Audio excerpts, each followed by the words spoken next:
Hello, dear viewers. Thank you for choosing Manhwa Compilation Channel. Please leave your feedback after watching. Enjoy watching. The innocence of the common man is his own sin. The golden cauldron illuminated the darkness with its glow. 913 years ago, in the time of the gods, a bloody demon from the north led his troops to the lands of the York clan. Horned monsters mercilessly rushed at people. Clan York fought to the death, but their clan was destroyed, and their blood stained the north. Chad York, the son of the head of the York clan, went to the mortal world under the protection of his servants. One day, the name of his clan will rise again. In the northern kingdom of the deities, there was a huge clan called the York clan. Legend said that they protected the ancient treasure for generations. The ability of this treasure is to overcome all obstacles. Many forces from different parts of the world gathered here to steal the treasure. And no one could even imagine that the York clan would have to fight for it, which led to the extinction of the entire clan. The action takes place in the York clan in 913, according to the lunar calendar. Fiery arrows fly over the city. One of them falls near a young guy who looks at it in puzzlement.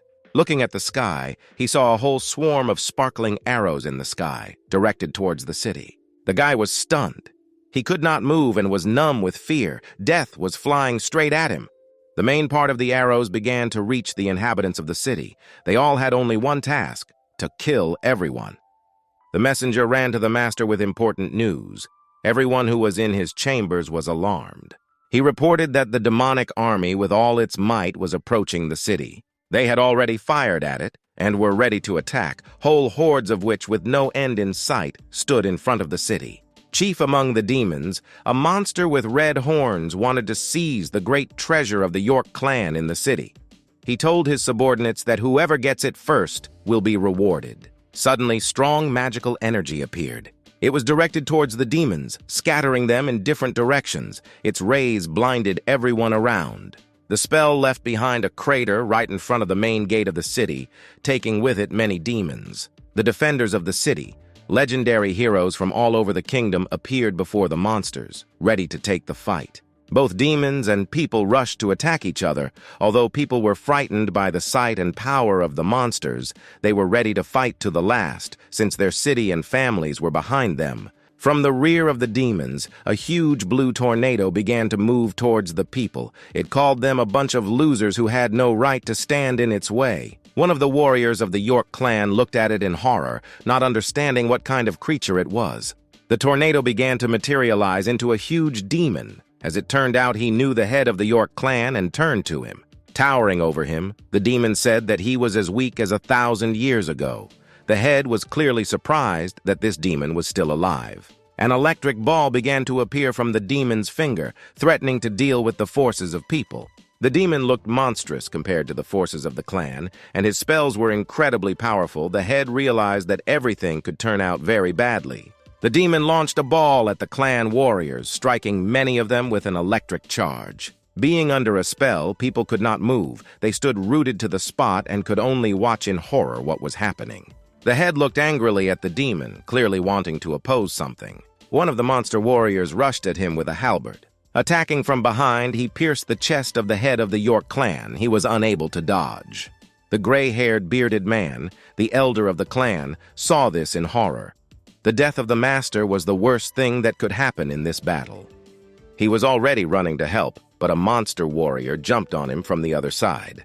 With one blow, the demon cut off his head. The head could do nothing but watch everyone bleeding on the ground. 10,000 years later, the wheel of fortune began to slowly turn again. After this battle, not a single representative of the York clan remained in the northern kingdom of the deities. At this time, in the clan house, a young boy tried to escape from the hands of the guards, saying that he also wanted to fight. It was the son of the head. He did not want to sit at home while his father and the elders were fighting. The girl with turquoise hair who was holding the boy told him that he could not do anything. The girl with cat ears who was nearby turned to the elder who stayed with them. She was clearly worried that they were attacked, and her father left. She asked the elder if her father and uncles could defeat the demonic army. Lighting a new candle, the elder calmed her down, asking her not to worry. Looking confidently into the distance, he said that everything would be fine with the elders. Although this did not correspond to reality, he needed to calm the children. Suddenly, demonic energy began to accumulate behind him. The old man immediately noticed her and turned around. Addressing the guys, he raised his hands, making a spell. It was not time for them to die here at the hands of demons. All the children and teenagers rose into the air, and blue teleportation energy appeared around them. A dagger flew out of the darkness towards the elder. He hit him right in the back. The old man began coughing up blood. The children, frightened, called out to the elder in unison. He, not paying attention to the wound, did not lower his hands to hold the magic. He told the children that it was time for them to leave. The old man joined his hands, using a collapse spell to save the younger generation of the clan. The children instantly began to fly away into the teleportation whirlpool. The head son was still shouting towards the elder, not believing that he could die. Finally, the old man told them that from now on they are on their own, and he and the other elders will no longer be able to look after them. They should not forget that they are the last hope of the York clan. The elder was sure that the fire of his clan had not yet gone out, and he was sure that his master and the others would be able to be reborn. The name of his clan will still rise over the northern lands. Looking around, the son of the head could not understand where he was and why he was here. A voice inside the space told him that the memory of the York family and its immortal blood would never die. The guy could not understand what was happening. The voice asked Chad not to leave Lena when their souls separated from their bodies. He asked him to protect her. The guy didn't understand at all which Chad and Lena he was talking about. The whirlwind of energy grew. The guy looked at his source. Suddenly, he began to be pulled into the very heart of the whirlpool, which made him scream. It was night in the army camp. The guards were patrolling the perimeter. Rising from the bed, the muscular guy noticed that this was another nightmare that had bothered him at night. Sitting in the lotus position, he thought about how real he was, because he saw his mother, father, and uncles, and even the beautiful bride he had wanted for so long. Lost in thought, he tried to remember her name, but he couldn't. Early morning, birds sang while sitting on a tree branch. A carriage with guards was driving along the road. The main character walked next to her. A boy tried to catch up with him, addressing him by the name of Lee. Lee was not delighted with his attention, since the boy was famous for causing a lot of problems. Trying to show off, the boy invited the guy to guess what he was able to get. Lee was wondering what the boy had gotten, but he had already begun to guess that he had done something bad that could cause them problems. Taking out the bag, the boy said that everything was much better than Lee thought. Lee was irritably surprised at what the boy stole. With an expression of absolute dignity and triumph, he pulled out Miss Saint's yellow panties, saying that this was something Lee had never seen. Realizing that the guy didn't like his catch, he began to run away. In pursuit, Lee told him that he would kick him in the ass for putting them in a bad position again. The boy replied that he would simply throw out his find somewhere. Having thrown them away, he returned to the guy. Clearly regretting that he had to throw away the panties, Lee irritably asked him to do at least something useful. The guy suddenly got an idea. Lost in thought, Lee suggested going together to the riverbank this evening. The boy has already begun to refuse, because the last such trip left him without the full sleep that he loves so much. Calling him a blockhead, the guy gave him a slap on the head. Lee said that girls wash on the river in the evenings. The boy was already excited about this idea. Hugging him by the shoulder, he said that today he would take him with him to have a look.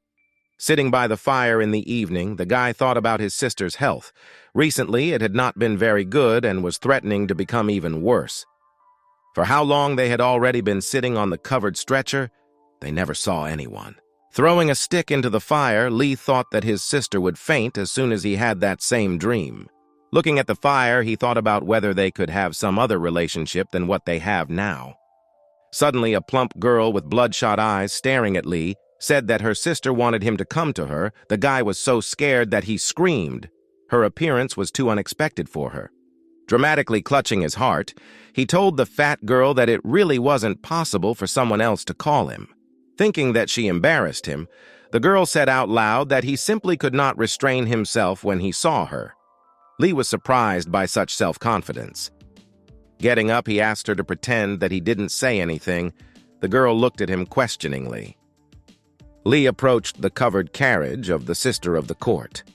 Approaching the window, he assumed that she had urgent business since she called him so late. Opening the curtain, he asked the girl what happened to her. A brunette with cat ears was sitting in front of him. She told him to come to her. They needed to talk. Without hesitation, he went into her carriage, clearly hoping for something. It was clearly hot in her. The guy embarrassedly noticed out loud that the girl was wearing a lot of clothes.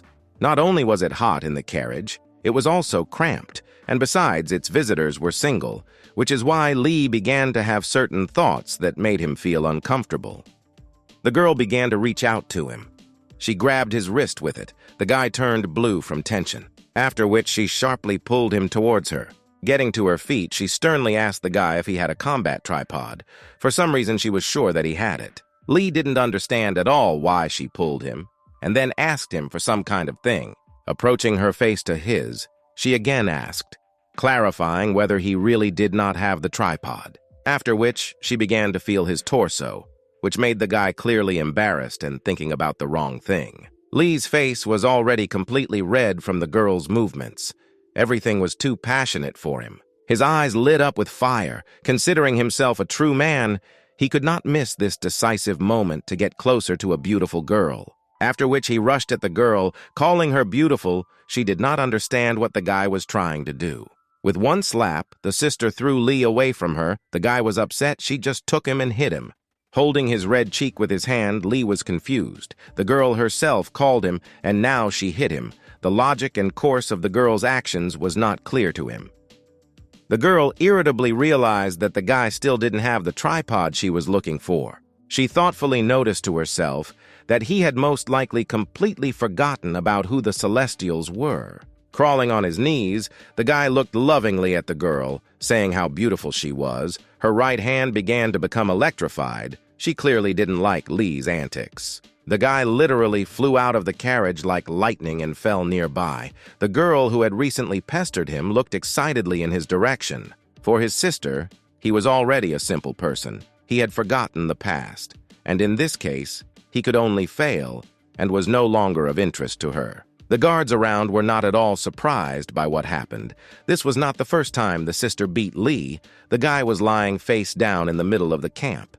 Lying on the grass, the guy was writhing in pain. A plump girl came up to him asking if everything was okay with him. As if nothing had happened, he stood up saying that everything was fine and she didn't need to approach him. The guy didn't want to have contact with this girl. Lee thought about it. Today, my sister was unusual. She had a strange behavior towards him. For some reason, she called him Chad, which only puzzled the guy. He looked thoughtfully at the tent. A memory shot into the guy's head. He had heard the name before. In a strange dream that he recently had, his name was Chad, in which some man showed him the tripod of the god of war, which gives endless power, saying that this is their family jewel. The old man said that the guy was obliged to protect him. The tripod hovered over his hands. He was surrounded by 8 balls of different colors. The guy's eyes were wide open, he remembered. The tripod of the god of war is kept in his soul. The sky full of stars shone above the camp. Only one fire was burning. Unknown people stood in the bushes in front of Lee's tent. One of them had a rope hanging on his shoulders. Lee was already in deep sleep. The guy was dreaming of his sister. He slept as if nothing had happened today. One of the men took out a large rope. One of the unknown people began to raise his hands towards Lee to grab him. But the guy's instincts worked, and he sat up on the bed, starting to scream in horror at what he saw. He fearfully, but at the same time furiously shouted at the kidnappers what they wanted. The guard grabbed him by the collar, saying that Lee broke the rules and now they need to tie him up. The guy was terrified. Apparently, it was because of the boy Sancho, who had recently stolen panties. The guard said that if Lee has something to say, he will tell everything when the chief arrives. After some time, the guy was dragged out into the street and thrown to the ground, causing him to hit his head. Sancho was already sitting next to him, tied up, clearly not understanding why Lee was dragged here. In front of Lee stood the head of the camp. Leaning his hand on his sword, he called Lee a scoundrel. Behind him stood 2 girls, one of whom was his sister. The sister just looked at him with disappointment. She was not at all interested in Lee's fate. The chief was trying to find out if the 2 understood what they had done. Sancho fell to his knees, saying that one of the girls behind the head was his sister, and he had been looking for her for a very long time. She just tried to brush him off. Lee thought to himself that the boy would make a good actor, and his eloquent skills were at a high level. The chief, at the same time irritated and bewildered, raised his hand to his face from such attempts to cover himself on the part of the boy, and at the same time he tried to think about his words. Screaming loudly, he threatened that he was giving them one last chance to confess, and if he lied again, the punishment would be 3 times stronger. For a second, it seemed to the guys that everything around them was covered in flames from the anger of the head. They were trembling in horror. Sancho, horrified by the gaze of the head of the camp, tried to think of something on the fly and began to mutter. Bursting with tears, he said that that girl had a mole on her back, but since he was afraid of slander, he decided that it was better for him to take a peek, while he tried to put pressure on Pity by saying that he had not seen his sister for a very long time, and probably she didn't even remember him. Lee noticed to himself his resourcefulness. The boy came up with everything well. The girl was stunned and said that she really has a mole on her back. The head accepted the answer, but asked with suspicion how he realized that it was she who would go to wash, because the boy himself was not quick-witted, so someone obviously told him. Without hesitation, Sancho said that Lee gave him the tip. The guy completely hung down, understanding what was about to happen. The boy had just, without understanding, set up his friend. The angry glances of all those present turned to Lee. He nervously tried to say that he could explain himself. In a sweat, he said that everything was as Sancho said, but he just liked one girl with short hair, and she was always clean, which is why he realized that she was constantly washing. So he came to the conclusion that you can wash near the riverbank, so he advised the boy to go there. While he was saying this, he was sweating heavily from tension. All the guards began to laugh in unison at Lee's answer. The girl seemed excited by his answer. The sister was somewhat surprised, but the short-haired girl was embarrassed. One of the guards, putting his hand on Lee's shoulder, said that he had good taste in girls. The guy had nothing to say. His face was dead. Suddenly, something began to fly from the back into the crowd of people from the camp. These were arrows.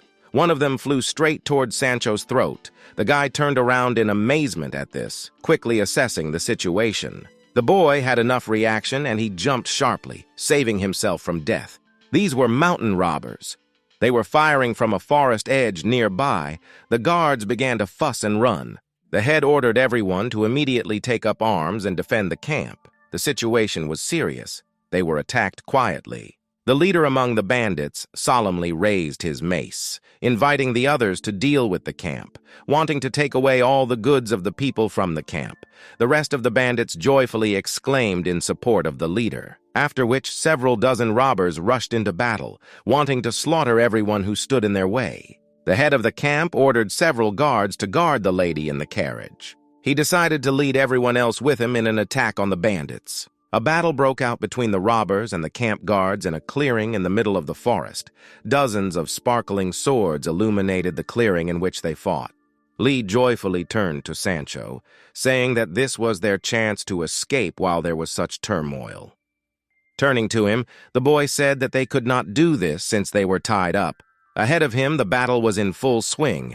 It was possible that the robbers would soon get to them. Lee told him not to fuss and look back. There was a dead robber with an axe sticking out with the blade up. With its help, they could cut the rope.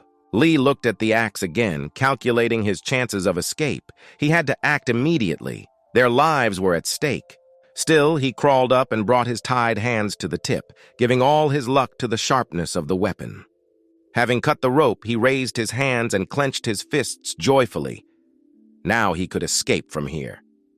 Now he raised the axe, telling Sancho that now he would untie him. Approaching the boy from behind with crazy eyes, he raised the axe right above him. He became very nervous, fearing that Lee might miss and injure him. Praying to God that Lee would not miss, the boy waited for him to hit and untie him.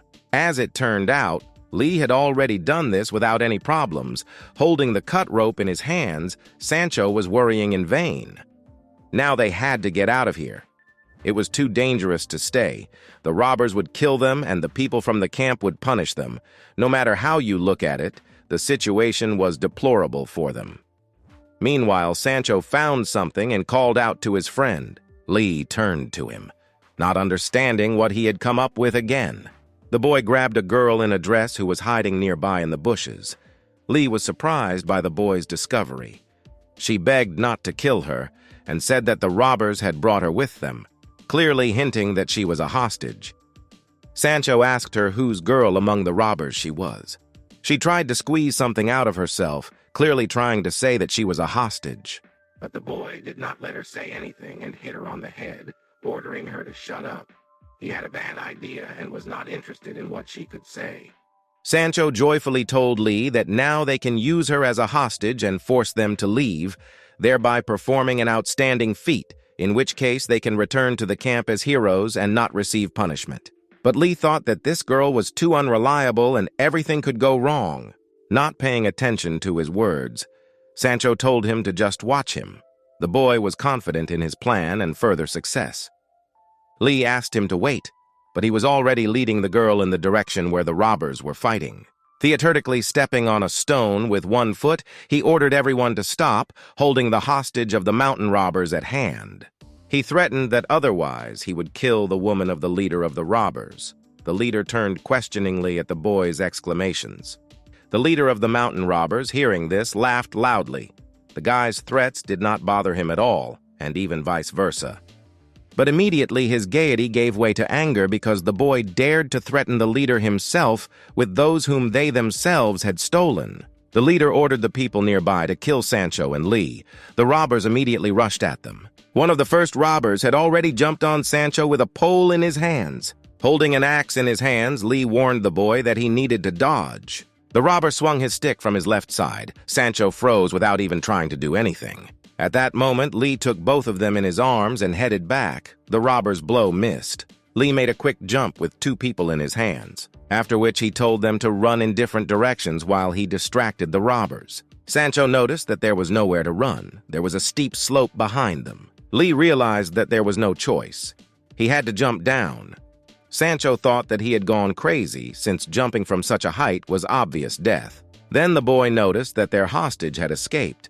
But Lee didn't care anymore, and he asked Sancho not to change the subject, and that girl was no longer important at all. Without hesitation, he kicked him straight into the abyss, thinking that he was about to die. Sancho sobbed in flight. Two robbers were already catching up with Lee, which he quickly noticed. The robber, looking straight at Lee, threw his chain in his direction. The chain that ended with a ball of a mace almost overtook the guy.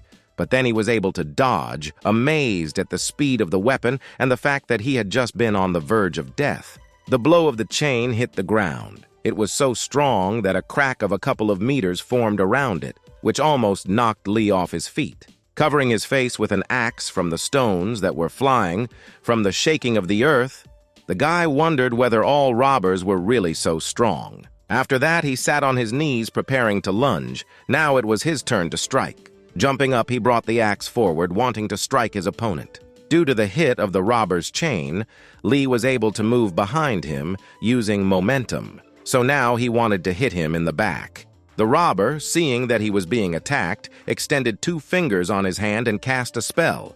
He was clearly in a hurry and with wide eyes looked at Chad's axe. Whether the blow fell directly on the back of the bandit's head, he was unperturbed and took the blow. From the blow, the axe vibrated and went back by inertia, which is why Lee was already trembling. The bandit did not do any damage that hit Lee. The back of the bandit's head was very hard. All this was clearly due to the spell that he had just performed. Without giving the guy a break, the robber counterattacked by swinging his knee towards his face. Lee didn't have time to dodge. The blow hit him right in the stomach. The guy coughed up blood. The robber beat him so hard that he died. The robber kicked him so hard that Lee flew a couple of meters into the air. At the moment of the fall, he even lost consciousness. For a moment, he found himself in the very space where his dream took place.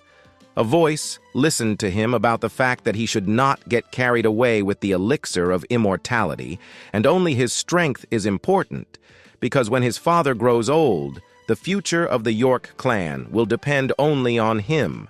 The voice said, that the fighting the tripod was in his father's soul, and with his permission, he gives it to Lee. He, as a young gentleman, will definitely have to survive and return to the kingdom of the immortals for the sake of the elders and the York clan. The guy immediately woke up. His eyes were bloodshot and his body began to shake in rage. A huge amount of energy began to leave his body. Now he was at the peak of his strength. All this was given to him by the tripod that was stored in his soul. From the heavens, a ray fell right on him, giving him incredible power, even bringing it a little closer to himself. The bandit, trying to hide from the rays, could not understand what was happening. In the place where Lee had just been, there was only smoke. The robbers could not understand where it had gone. Suddenly, a fiery beam very quickly approached the bandit with a chain. He could not react to it. The bandit, in suspense, realized that the guy had returned and he would have to fight something more serious than he had before. Everything happened too quickly for him, without even having time to think about what was happening. Lee appeared in front of the bandit, covered from head to toe in flames. His eyes looked at the bandit in rage. The guy's hand reached out to the bandit. It was surrounded by flames. Absolutely not feeling the human weight, he grabbed him by the throat and lifted him in front of him and began to choke him. Lee let go of the robber, and he fell, looking him straight in the eyes. With a mad look, he asked if he still wanted to kill him. The robber tried to snap while lying in front of him. But lifting him, Lee broke his neck with one hand, so much so that blood flowed from there. The robber screamed in horror. While falling, the bandit looked like a doll whose control strings had been cut. Still engulfed in fiery energy, Lee only grunted. After examining the area, Lee reminded himself that there was another robber here that he needed to deal with. The bandit with the pole all this time watched this situation in horror, not believing his eyes. He began to shake violently, so much so that he dropped his stick. He was horrified by Lee's bloodthirstiness and called him a monster. After which he immediately began to run in horror, trying to save his life. The guy calmly stood behind. Lee was in anticipation. He was pleased with his superiority over the robbers. He jumped in an attempt to catch up with the bandit, rhetorically asking why he was still here. He turned around in fear, but Lee's hand was soon to grab him. The bandit did not realize how quickly the hot flame began to approach him. Another robber was killed that day by the hands of Lee, his blood scattered everywhere. Someone in the forest screamed with all his might for help, trying to escape death in any way. It was Sancho. The boy was running from a bandit with a saber who was catching up with him. He mockingly asked him to stop. He was so scared that he didn't notice anything, which is why he tripped on the root of a tree. Because of his carelessness, he did not even have time to cover his face, falling straight to the ground. But still, at the last moment, he covered himself by falling on his elbow, but thereby hitting himself. Trying to get up, the boy thought about how bad everything was. The bandit was about to be behind him. Everything was even worse. The swordsman had already approached him. He dispassionately swung his saber, wanting to finish off Sancho with one blow, and said that now he had nowhere to run and could only accept his death.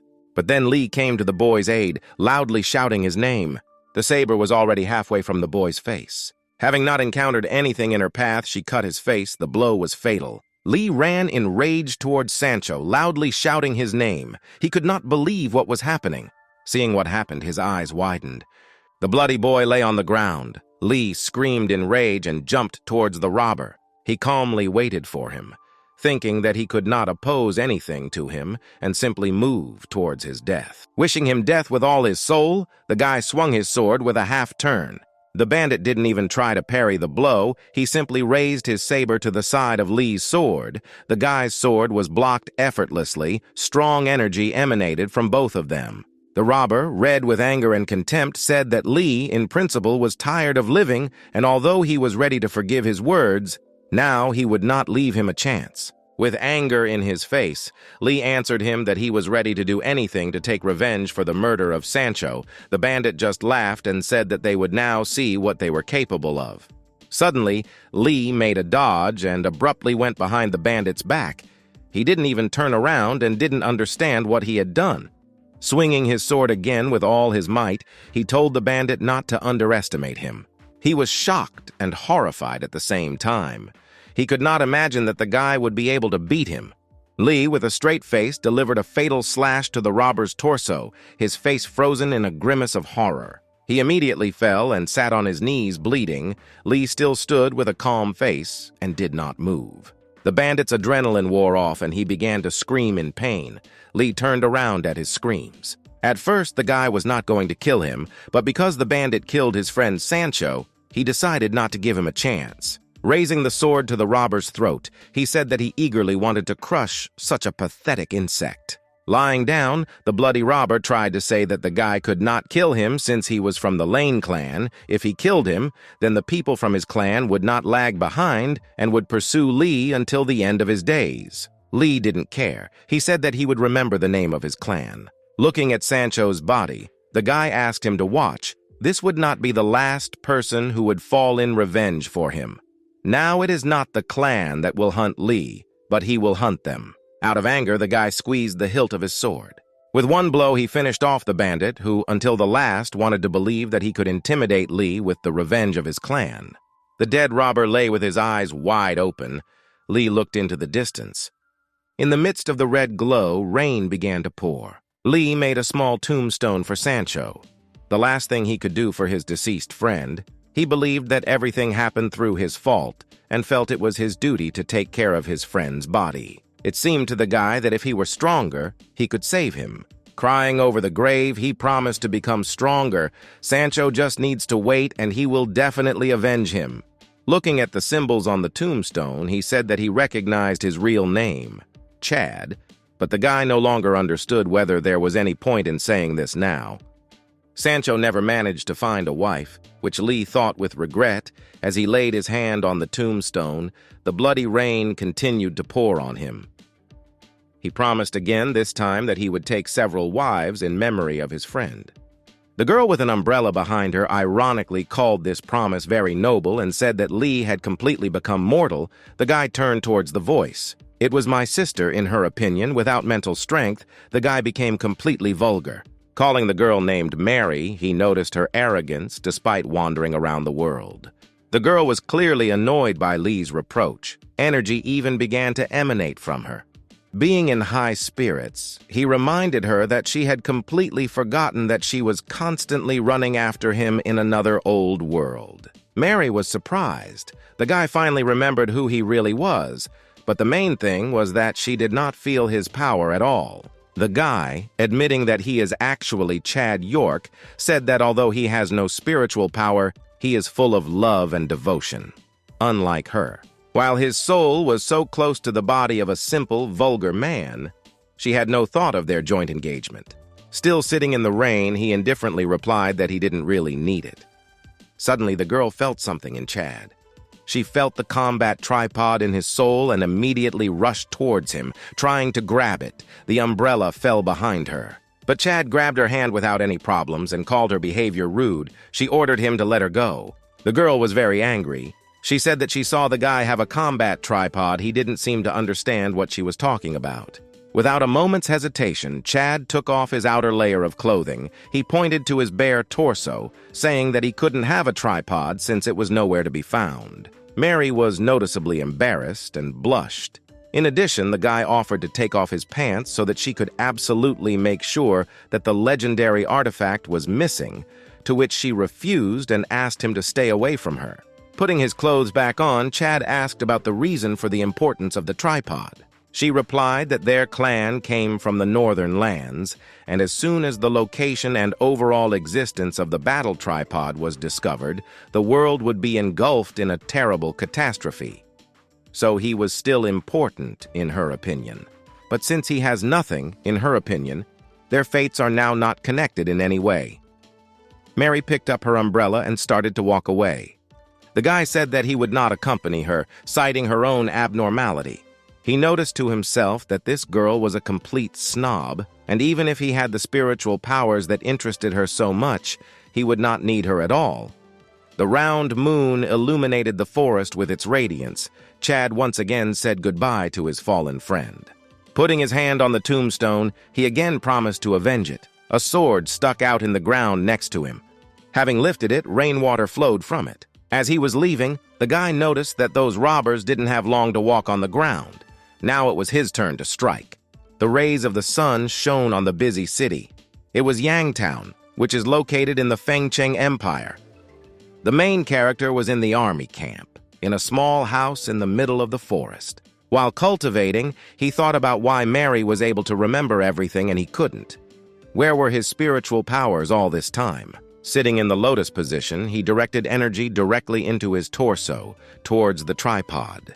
A battle tripod, illuminated by a yellow glow, hovered right in front of him. The combat tripod helped him more effectively cultivate and temper himself, and images of combat techniques flashed in his head every now and then. Just one short night was comparable to a month of training.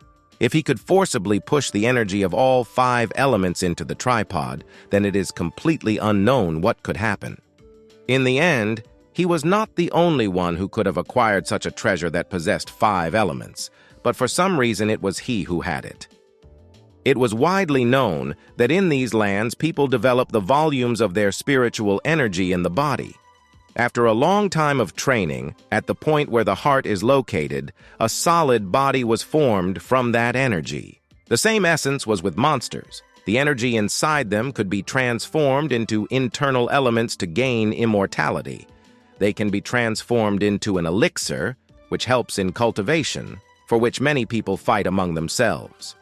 Among these monsters was a giant fiery bear that lived on a lava mountain. On the tops of the ice mountain, it was a snow monkey. In the tropical forest, an armored demon, bull. In the Black Sea, a purple, scaly python.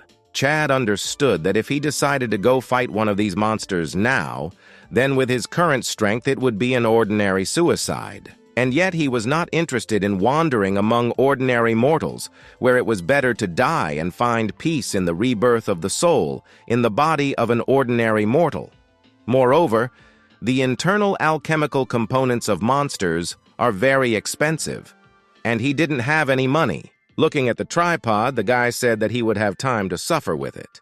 Putting on his boots and leaving his small house, he noticed how well the cultivation of the tripod invigorated him and lifted his spirits. Stretching, he enjoyed the warmth of the sun's rays. There was a new day ahead. Chad was obliged to succeed. Suddenly, a girl approached him. She said that he got up very early and was really shining. The guy remembered her. Sancho called her sister, trying to come up with an excuse for peeping. Chad thought that she was exaggerating, but she again complimented him, saying that he had matured. Being in a good mood, the guy said that he had always been handsome and that they had not seen each other for only a couple of days. But she already missed him. The girl giggled and asked if she could ask him a question. She wondered if Sancho was her brother. Remembering his friend, Chad frowned. The guy said that they deceived her in an attempt to avoid punishment. Looking seriously at the girl, he asked her not to hold a grudge against Sancho. She replied that she could not hold a grudge since now the boy was gone. Blushing, she wanted to ask one more question. The girl directly asked if Chad loved her. The guy was in a stupor. He blushed and didn't know what to answer. To himself, he thought that the girl was good and simple-minded, and therefore he shouldn't lie. He admitted out loud about his trick, but she refused to believe, thinking that he still liked her. Chad got angry. Although he had a burden on his soul, he still decided to tell the truth, and in response, he heard that they did not believe him.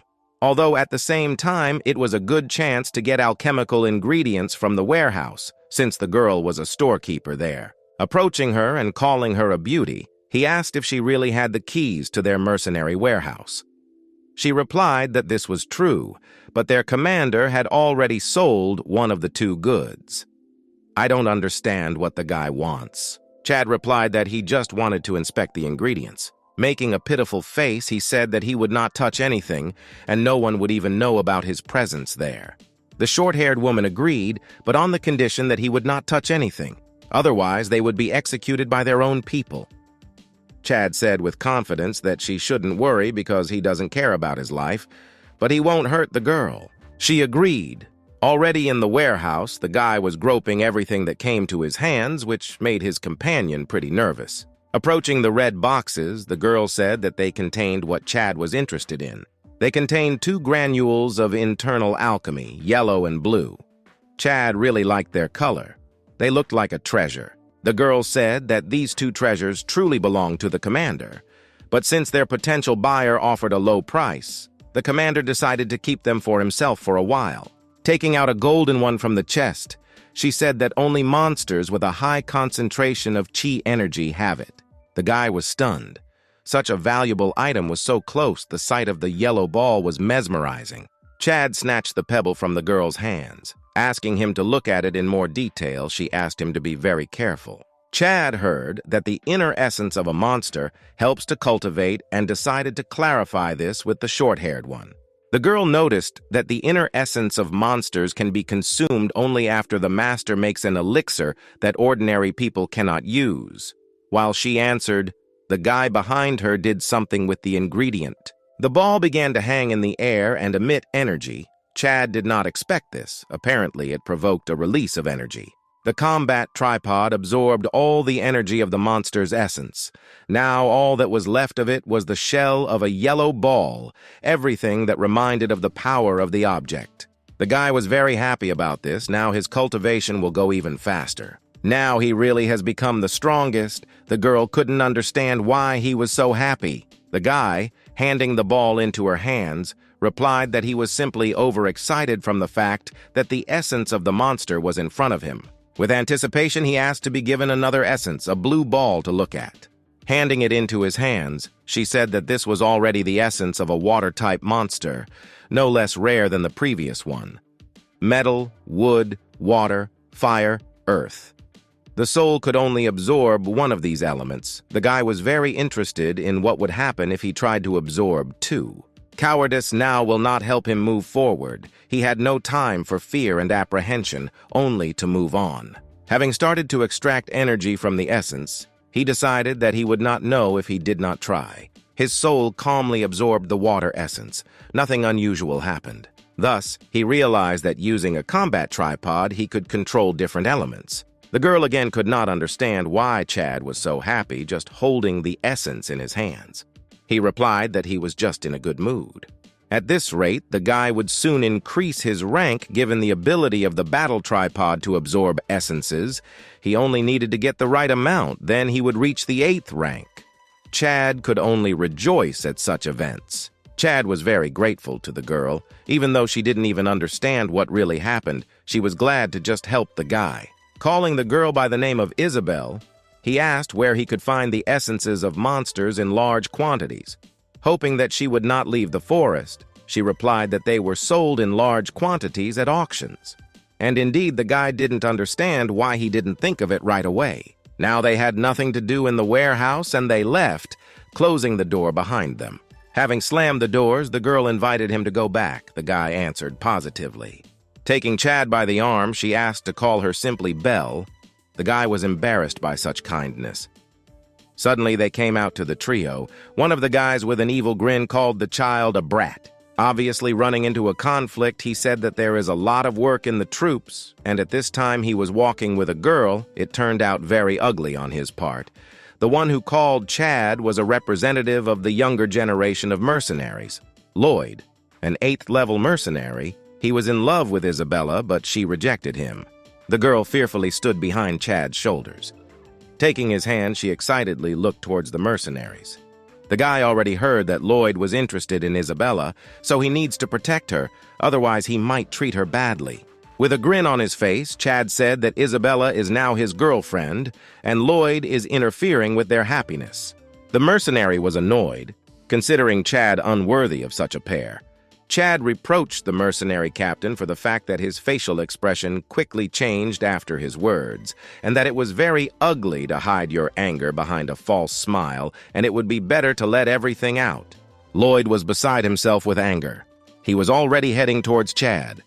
But then Isabella stood in front of the guy and, spreading her arms, tried to scare Lloyd away. Lloyd, seeing this, said that Chad is a non-entity who is hiding behind the girl's back, and he advises him to stay away from her. Otherwise, he will be finished. The guy didn't want the extra hassle, but since the mercenary was so confident in his abilities, Chad wasn't averse to fighting. The girl, understanding what the guy was getting at, tried to stop him, but it was too late, and Lloyd began to take the sword out of its sheath, asking the girl to move away. Both warriors looked at each other confidently. The mercenary asked Chad if he was afraid. The guy replied that he could not be afraid of such garbage as that, and it would be very annoying to win in such silence. Pointing his finger at Lloyd, Chad said that on the day of the official certification of the mercenaries, which will be in 3 months, they will fight in the arena in front of everyone, so it will be more interesting for him to trample him into the dirt. Lloyd reproached the guy for not only refusing to fight here and now, but also wanting to do it publicly later.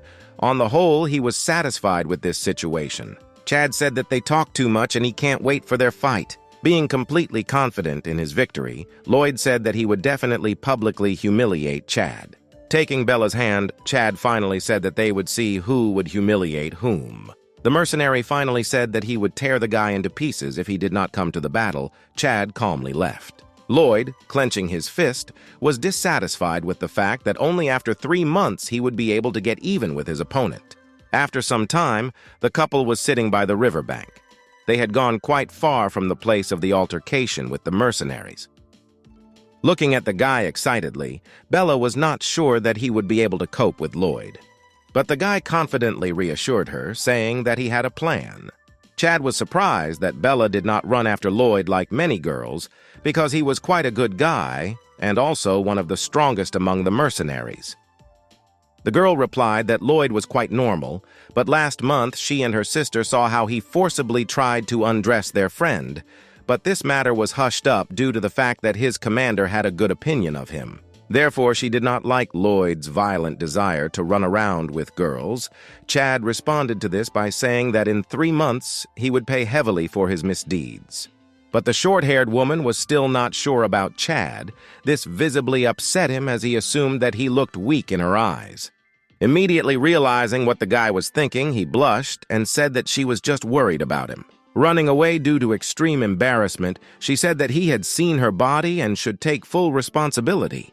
Chad was stupefied by the girl's words and actions. After some time, the main character was walking along the main street of Japan, Tokyo. It was the day of the auction, and for this he spent all his savings on buying new clothes. It was as much as 30 coppers. Looking around, he noticed how expensive the prices were everywhere. Looking around again, Chad noticed his sister Mary, who noticed that they had not seen each other for a long time since the last time. Mary noticed that not only girls should go shopping. Taking the guy by the arm, she offered to walk with her. She just wanted to buy a handbag. Chad was confused by his sister's kindness. He told her that they had already decided everything, and there was no reason for her to treat him so well. The guy deliberately told her that he was no longer Chad York. She did not understand what he was saying. The girl was clearly annoyed by this behavior, calling the guy insolent. Opening his fan, a man with long blonde hair approached them. Mary called him Mr. Young. Mary, pretending to be a victim, said that he came on time because her husband was offending her. Chad was taken aback by such words and immediately began to deny. Young was not aware that Mary had a husband, but since he was one of the mercenaries, they could become friends. Chad pondered this possibility. As a confession and welcome gift, Young offered the monster's fire essence to Mary in an attempt to gain recognition of her. The girl was very happy and said that Yang truly deserves the title of commander of mercenary troops. For him, it was nothing since he sold 16 spheres of the essence of monsters of the highest class. Each of them was level 8, which brought a lot of money. Chad was annoyed by this Yang's boast.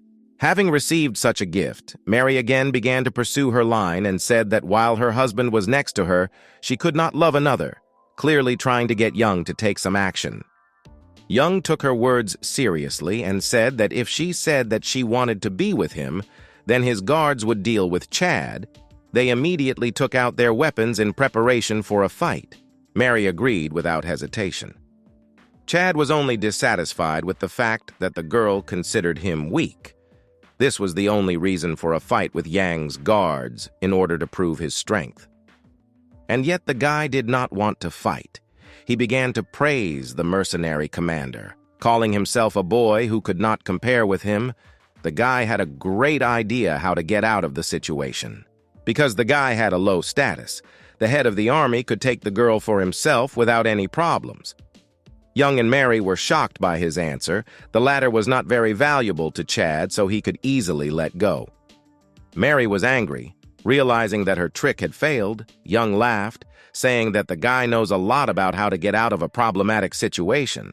Chad decided to continue to act out revenge on Mary and approached Young. The guy said that he should be careful because the girl is incredible in bed and a man should not get tired quickly. Both guys laughed. Mary seemed to be lit up with a flame of anger. She could not tolerate these mockeries. She had just been humiliated in her own presence. After these words, Young could no longer resist the girl and began to reach out to her to get closer. Thinking that he would now begin to touch her, she hit him with a straight palm in the torso. It was a special blow, a strong flow of energy threw Yang several meters away. The commander of the mercenary army crashed his back into a pillar. Angry, he immediately ordered his guards to seize Mary.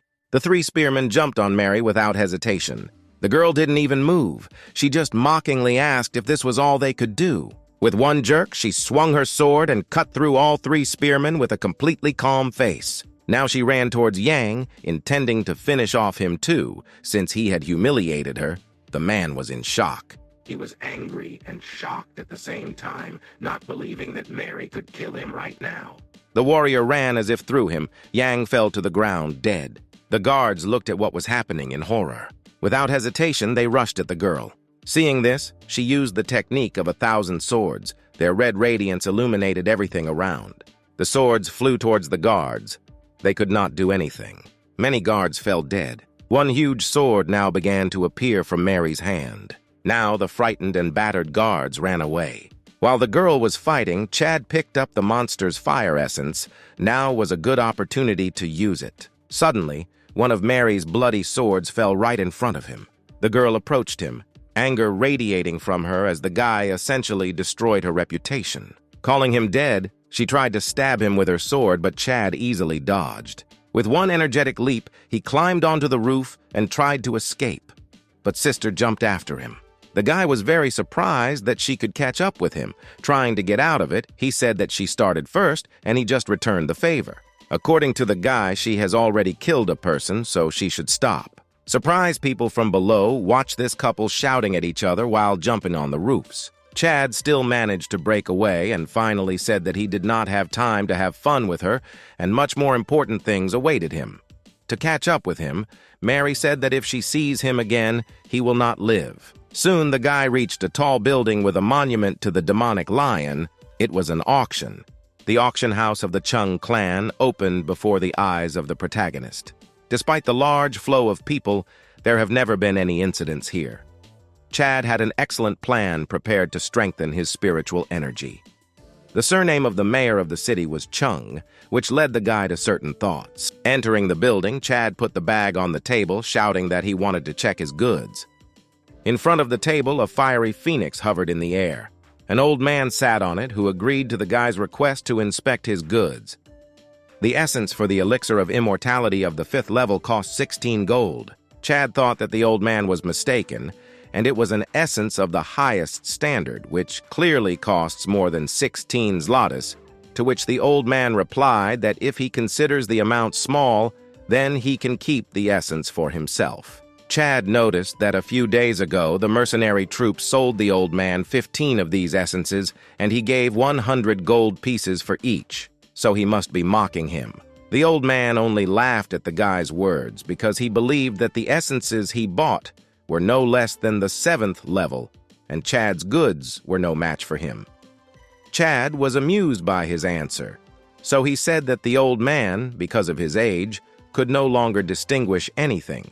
The grandfather, clearly irritated by the arrogance of the young man, asked him whether he had a life to live, since he was already allowing himself such impudence in the auction house, to which the guy continued to stick to his line. Now the old man was already angry. He had worked here for decades and had never made a mistake, so the young, impudent man had no objective reasons to talk about him like that. The guy suggested taking the essence to the square so that in front of everyone they could carry out an examination. One of the assistants whispered to the old man that this should not be done because if the guy turns out to be right, there will be a big fuss about the credibility of the auction. Chad added that the mayor and all the elders would be at the inspection, which he was incredibly happy about. Everything went according to his plan. After some time, the unusually beautiful blonde approached Chad, asking if he was the one who said that the essences in her auction house were fake. The old man greeted the mayor of the city, Chinu. In Chad's mind, the mayor should have been some kind of jock. The guy looked at her for too long, which is why she asked him to get down to business. The guy noticed that he didn't mean the essence was fake, but that the expert mistook a low-level essence for a high one. He couldn't hide such a lie, and therefore, at the risk of losing his life, he was ready to prove the truth. After listening, the mayor thought that he was just trying to praise himself, and she added that he is trying to spoil the authority of the auction house, which has always been at the proper level. And if his words turn out to be a lie, then he cannot escape punishment. Chad asked the mayor not to worry, since he is a simple guy and would not put everything on the line if he was not confident in his own words, and he wants to see if she can challenge his words in front of everyone. The woman agreed. She ordered 15 essences to be brought to her for examination. Some time has passed. The mayor came along with servants who brought essences that the joint stockhouse had bought. Chad could check them as he pleased. But if the guy after everything spreads any untrue rumors, then the Chung family will not leave everything as it is. Chad wanted everything to take place in the square, and everyone could watch what was happening. Otherwise, he was ready to do anything to ensure that no stone was left unturned from the reputation of the Cheng family.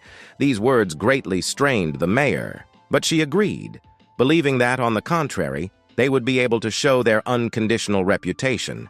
After which she told the elders to go to the square to prove that people like Chad were trying in vain to ruin their authority. In the square, a gong ringing loudly, signifying the examination of the goods, invited ordinary townspeople to watch the exciting event. Chad stood on the elevated parade ground, saying that the mercenaries' scam of counterfeiting monster essence had been exposed. The townspeople were perplexed, not understanding what kind of guy was performing on stage. The woman mayor interrupted Chad, saying that the townspeople should not make ridiculous conclusions, and no one can ruin the authority of the auction house. And if everything is really as Chad said, then they are ready to be punished. The guy decided to put everything on the line. If the goods of the auction house turn out to be of high quality, he will give away his essence of immortality as an apology, and then they will be able to do with it what they want. The crowd of onlookers was surprised at such a risk on the part of the young man.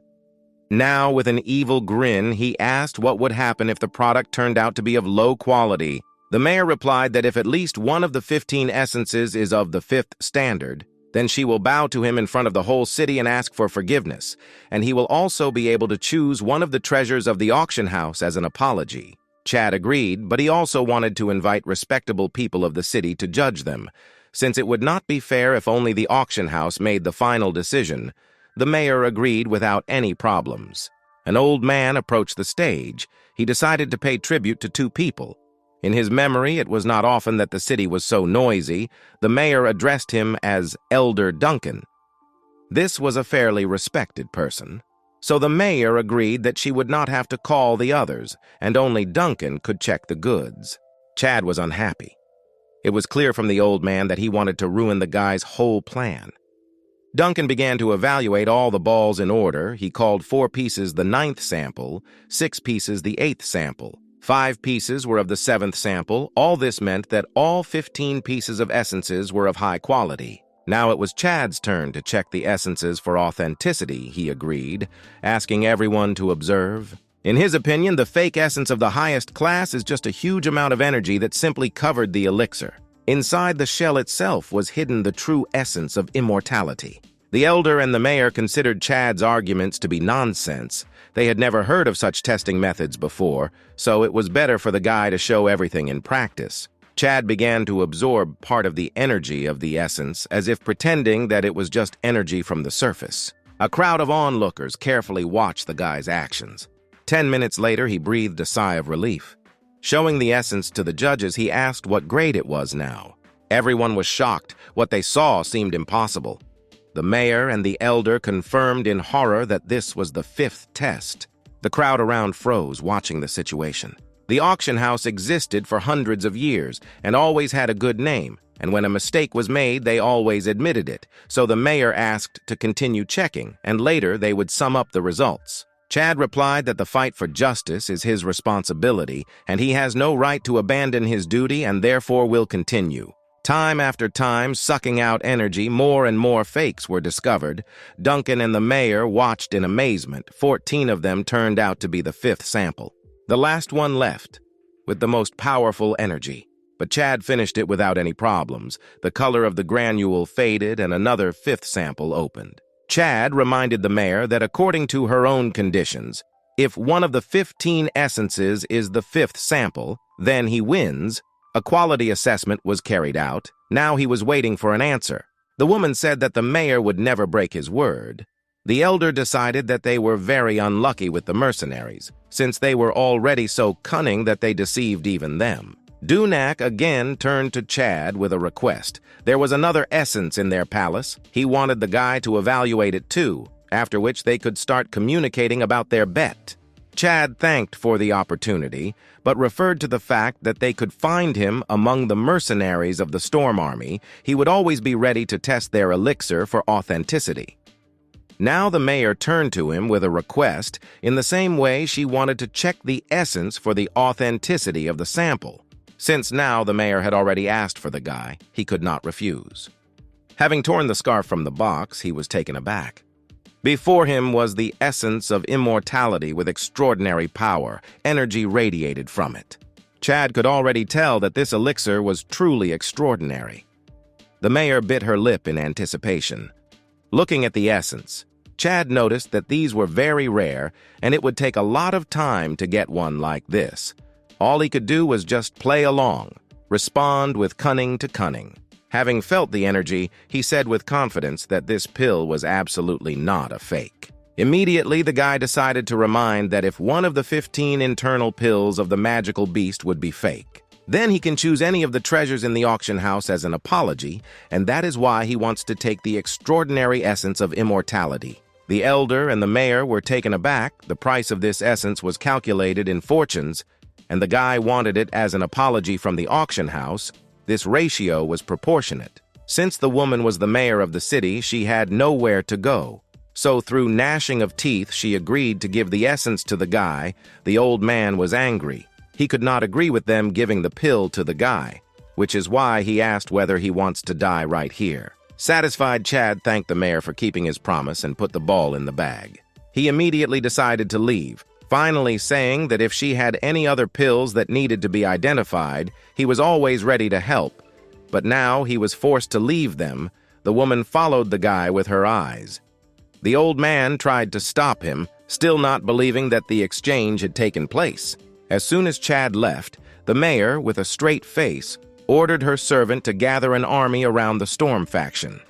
Being angry, she wanted to immediately settle scores with the impudent man, although she kept her promise, but nothing guaranteed the guy's life after him. After a while, a large group of warriors approached the location of the army of the Storm. As Chad expected, they acted immediately and came in a crowd to Rafal. The head of the Scent army in anger ordered the old master of Rafal to bring him the insolent person. Otherwise, he was ready to slaughter the entire group of mercenaries without a single doubt. The head of the camp asked him to watch his language because he accused them without presenting evidence. These words only angered the head of the Scent army more. He accused the camp man that his daughter and her mercenary lover had killed his son, and therefore he needed to abandon them now. The camp guard immediately snapped, calling him an idiot and saying that his daughter could not be with a mercenary. Chad realized that the old man was as noble as his daughter. Lloyd, who was standing behind the master, suggested that they find the person who was guilty of this and interrogate him publicly so that they all would not suffer from a misunderstanding between groups of mercenaries. But the old man had no idea who could be involved, Lloyd suggested Chad, since he was not with them now, and lately he had been in the city doing something unknown. Lloyd clearly wanted to get even with Chad. The master ordered the guy to be brought to him, but Isabella immediately tried to cover up the guy by saying that he had minor problems in the toilet and therefore he couldn't come up. Lloyd was surprised by the girl's statement. On Chad's part, this action of Isabella was a very stupid move. The alibi was weak and could block all the fun that could happen between the groups of mercenaries, which the guy was very interested in watching. The master said that she would not cover for him and again ordered to bring Chad. The old man understood that the girl had sympathy for Chad. Isabella tried to convince him by calling him her father, but it was already useless. The armies looked at each other in tense silence. Suddenly, a branch nearby cracked. Someone was approaching from the side. This someone called out to the master from behind. A pretty beaten Chad jumped out to the master saying that he had finally managed to get to them. Everyone was surprised by the guy's appearance and his appearance. Rafal's mercenaries could not understand why he came on his own. Chad rushed to the feet of the head. The master immediately asked where he came from. The guy answered the captain that they had big problems. Crying, the beaten Chad said that his sister was being bullied right now. Everyone was shocked by what the guy said. Chad said that he tried his best to stop them, but he was beaten. His sister asked him to go shopping, and during the walk, they were met by Young, who began to harass her. From bullying, she killed him. After that, the sister ran away, and because of her damaged reputation, she could end up yourself. Hearing the words of the master began to fill him with anger. The mustache called the guy a bastard and ordered him not to invent nonsense. Now the master understood everything. He was angry. Now it was not surprising for him that he had not seen his daughter all day. Realizing what had happened, he began to take his sword out of its sheath, thirsting for revenge. Having said that he would slaughter the entire family of the head of the mercenaries, the master jumped at him, swinging his blade. The swords of the army commanders clashed. Their contact was so great that the ground beneath them shook and cracked. A strong wind came from them. It swept away branches in its path and scratched the trees. Like experienced swordsmen, they jumped away from each other to give them the opportunity to strike again. Being completely angry, the mercenary commander promised to avenge the death of his son. Now they both believed that they were fighting for their loved ones. Chad's trick was more than a success. The master told him to shut up, after which their swords clashed again. Their new blow generated enormous energy that illuminated everything around, blocking the view of the commanders. Isabella, looking at the fight, covered her face with her hands. The girl, not intending to stand aside, took a knife and wanted to take revenge for the humiliation of her sister. But Chad grabbed her hand and said that he lied, and everything was fine with Mary. The battle between the armies was in full swing. Nothing could stop the furious warriors. Chad said that his sister just left town. Bella was confused. More and more warriors ran to the place where the energy accumulated. The guy tried to explain himself and said that if he hadn't lied, both commanders would have torn him into pieces. Now the girl finally understood the guy's plan. This was not good in the girl's opinion, so she told Chad, but he brushed it off, saying that she should not interfere. The battle had to continue. A man in a green cloak approached the commanders and ordered them to stop. They were in the midst of a fight. It was the mayor. She looked very irritated by this situation and understood who was behind her. The master stopped. He recognized the mayor and could not understand what such a high-ranking person was doing here.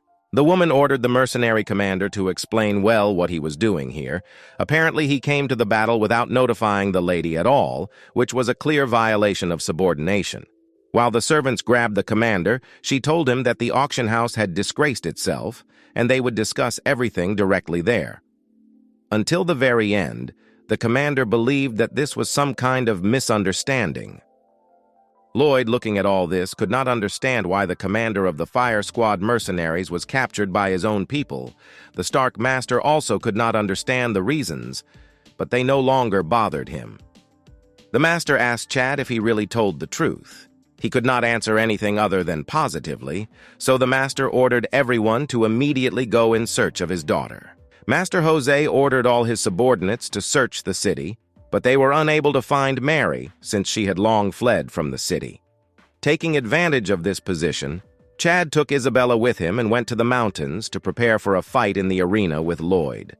To remain invincible, he needed to cultivate a lot. As for Sister Mary, he did not look for her. He was not interested. The guy swung the press while hanging on a branch, doing it 764 times already. Isabella, looking at this, suggested that he take a break since on this approach he did 32 times more than the last. It seemed to the girl that he could injure himself due to the fact that he did the exercises to the point of exhaustion. Having done 766 times, the guy jumped from the tree and reached his limit. He was engulfed in the flames of internal energy. He succeeded. He passed the 5th stage of body purification. After a while, the guy was already climbing the rock. Swiftly raising his arms, he climbed the ledges of the mountain without any problems. His training was exhausting. He broke into a sweat when running. With the blows of 1,000 fists, he learned to smash huge boulders. Despite the fatigue, it was clear from Chad's face that he would not back down in the face of danger. After a long time of exhausting training, the guy resolutely clenched his fist. Beaten and exhausted, he finally reached the 6th stage of body purification. It was already late at night. The full moon hung in the sky, illuminating the forest. On a large fire, there was a spit on which a pig was hanging. It was already fairly roasted and was ready to eat. It smelled delicious. Having greedily bitten off a piece of the pork leg, Chad was delighted. Isabella cooked wonderfully, for which he praised her. The guy could not let go of his hands for a second, as they were tightly clenched after extensive training. His clothes were very tattered. The girl, not understanding the guy's zeal, asked him why such a rush was needed, believing that the guy was overdoing it in his training. Old faces appeared before Chad's eyes. These were Sancho, Lloyd, even Sister Mary. He decided not to invent something abstruse and simply said that all his life he had been robbed by everyone. And now he simply did not want to lose any more. So training will be much more useful than fooling around. In addition, the guy said that he really enjoyed spending time with the girl. Getting up, he invited them to swim in a mountain stream and also for the girl to massage his muscles. Tired from training, Bella blushed very much from such shamelessness of the guy. Several days passed. The bird, sitting on a branch, watched an unusual picture. When it looked closer, it was so surprised that it almost fell from the branch. Chad walked to his full height with a huge boar on his shoulders. His steps bent the ground beneath him. The fruit of his labors was visible on his face. His strength increased greatly, and yet he sweated profusely. After reaching the 6th stage of body purification, it became much more difficult to break through to the 7th. Looking at the essence of immortality in his hand, he said to himself that he should have reached the 7th stage today. The waterfall flowed like a rapid stream down to the stream, and our main character was near it.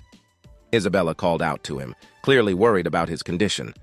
Chad sat with a calm face. Strong, fiery energy emanated from him. At one moment, the accumulated energy began to come out in a big way. Isabella covered her face with her hands. But suddenly Chad exhaled, and with it all the raging energy passed away.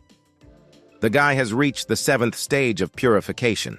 Looking around, he noticed the girl and immediately asked what she was doing here. She could not say anything in response.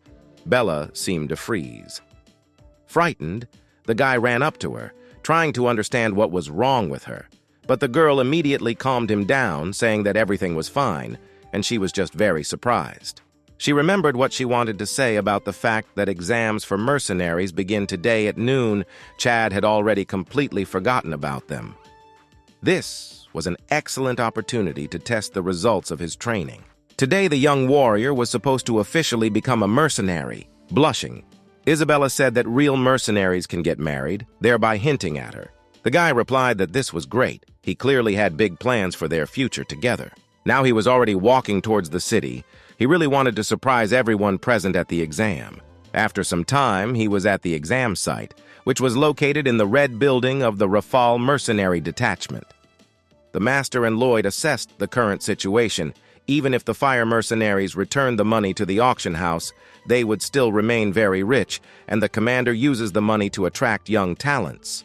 The situation was difficult. In addition, the master's daughter had still not been found, and the commander of the fire mercenaries would return in any case to avenge the death of his son. The master hoped that he would be able to select a couple of outstanding people for the exam. Noticing the familiar silhouette, Lloyd frowned. Chad and Bella walked through the main gate into the exam house holding hands. Lloyd was in anticipation. He believed that after the exam, Bella would never look in Chad's direction again, since he would greatly disgrace himself that day. Chad was in anticipation.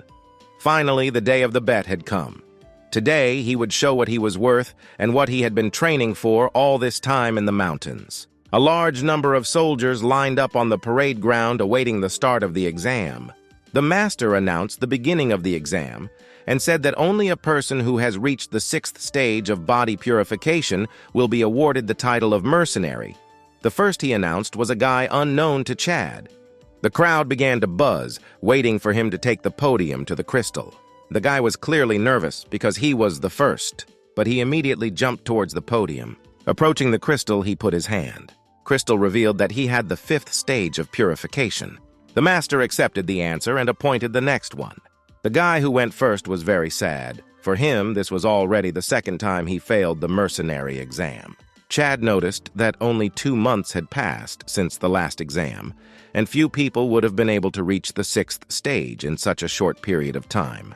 Half an hour later, still a large number of people surrounded the crystal. Everyone was eager to find out if they could become mercenaries today. To the master's great regret, only 3 out of 30 people have passed the selection so far. Lloyd said that little-known mercenaries would be the last hope. The master agreed with him and announced the continuation of the exam. A large number of warriors could not pass through the barrier of the 6th stage, which is why they were disappointed in themselves and dropped out of the exam. Chad's name was finally called. He was already excited to show off his new results. While he was walking to the crystal, everyone kept gossiping about how he had always been a loser. And besides, he challenged Lloyd, who had the 8th stage of purification. All the warriors believed that the guy did not have a single chance to pass the selection for the title of mercenary. But now everyone had to see the true power of Chad York. The guy was tense. He needed to show all his power to the people around him. Otherwise, he would greatly disgrace himself. Behind everyone, Isabella was watching him carefully. Until the very end, the girl believed that Chad would be able to surprise everyone and show a good result.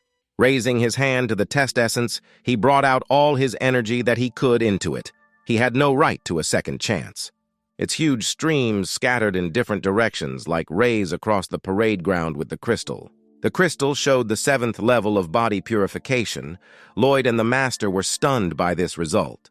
Lloyd was shocked by what he saw. The master could not believe that this lazy man could produce such a high level. For all the time he remembered the guy had always been a loser, unable to give a good battle. The warriors who were watching in the crowd were no less surprised.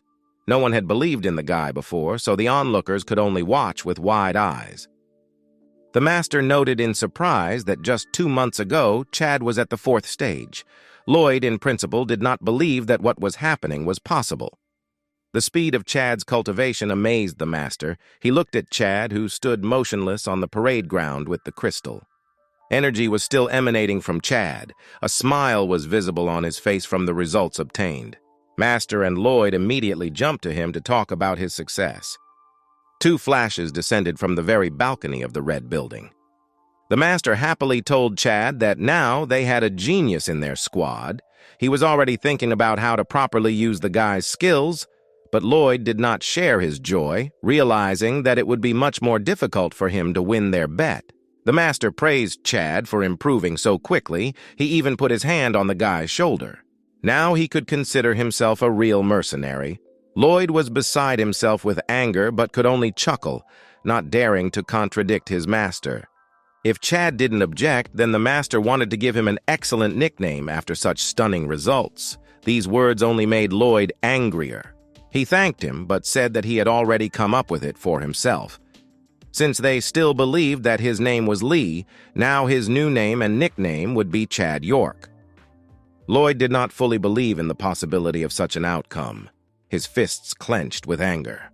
Pointing to Chad, he accused him of cheating when turning to the master. The master replied that he was talking nonsense, since the energy crystal could not be deceived. Chad simply did not have the opportunity to cheat. The guy looked at Lloyd in surprise. Lloyd continued to stick to his line. He said that at the last selection 2 months ago, Chad did not even reach the 5th stage, but after such a short period of time, he was already at the 7th, which did not seem at all like the truth. Lloyd couldn't say how he cheated, but he was sure of it. He also said that a month and a half ago he challenged him, so now they can test their skills in battle. All 3 stood near the energy crystal in tense silence. The master calmly asked Chad if he wanted to accept the challenge from Lloyd right now and fight right here on the parade ground. Lloyd, with an evil grin, told Chad not to worry, because if Chad's power is fake, then he promises to show mercy to Chad during the battle. Chad jokingly noted that this was very nice of the mercenary. The master ordered the arena to be prepared for battle. The crowd began to buzz. Everyone was confident that Lloyd would win. Isabella was excited. It seemed to her that Chad's 7th stage had no chance against Lloyd's 8th. Clenching his fist, Lloyd said that now the guy would understand the difference between them. He was impatient to show the impudent man all his power. Besides, Isabella watched their fight. Taking a fighting stance, Chad asked him not to talk nonsense and attack. The guy was confident of his victory. Lloyd spun his legs in place, after which he immediately rushed at Chad, trying to kick him in the face, but Chad dodged at the last moment. The guy fell to the ground and immediately turned around. The mercenary commander, without stopping, swung his left hand again at Chad's face. A huge force hit the ground, so much so that it cracked. Chad again managed to jump away from the blow by jumping up. During the flight, he spun around, trying to balance his body. Having descended to the ground, he looked at the rising dust from the blow. The guy realized that Lloyd was trying to kill him and not humiliate him. Their battle was gaining serious momentum. Standing in a fighting stance again and starting to stretch his arms, he asked Lloyd if this was all he could show. Blue energy began to seep through the fog of dust. Lloyd responded by asking what he could show him. Its clearer streams in the form of circles were approaching directly at the guy. He was still standing motionless, assessing the situation. Chad noticed at the last moment that the source of the flow was Lloyd's fist. It was a long-range blow. A huge force of the stream rushed towards him, again blowing dust everywhere. The soldiers around covered their faces from the abundance of dust. Chad and Lloyd's fists touched. The first managed to absorb the energy and stop the fatal blow of the second, but from the blow, Chad almost lay on the ground. With a grin, Chad said that now the mercenary would not have to spare him, hinting that they were already fighting on equal terms. Raising his fists of energy again, he shouted that he was flattering too much and they weren't done yet. Lloyd didn't even want to think about the fact that Chad had reached his level. The master, watching the fight, was very surprised. He did not expect that the young warriors would fight on equal terms. With a smile, he thought about the potential of Chad York. He could serve Rafal's squad well. The silhouettes moved very quickly along the parade ground, sometimes getting closer, sometimes separating. The energy from the blows raged everywhere. Lloyd put out his palm to protect with energy, thereby calling Chad to attack. It was a deceptive maneuver, and Lloyd attacked first. A fatal lightning strike came out of his hands heading towards Chad, but the guy's dexterity did not allow him to die. Lloyd's blow was an excellent excuse for a counterattack, and Chad took advantage of it, kicking him in the gut. Lloyd was busy with his attack and could not dodge this blow. Lloyd flew back, approaching the end of the parade ground. The blow was so strong that he coughed up blood from his mouth. Unable to stay in place, he flew further, fidgeting with his body on the slabs.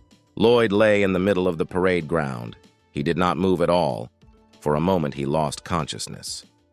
The master was excited. His best subordinate had just been thrown away, and it was unknown what happened to him.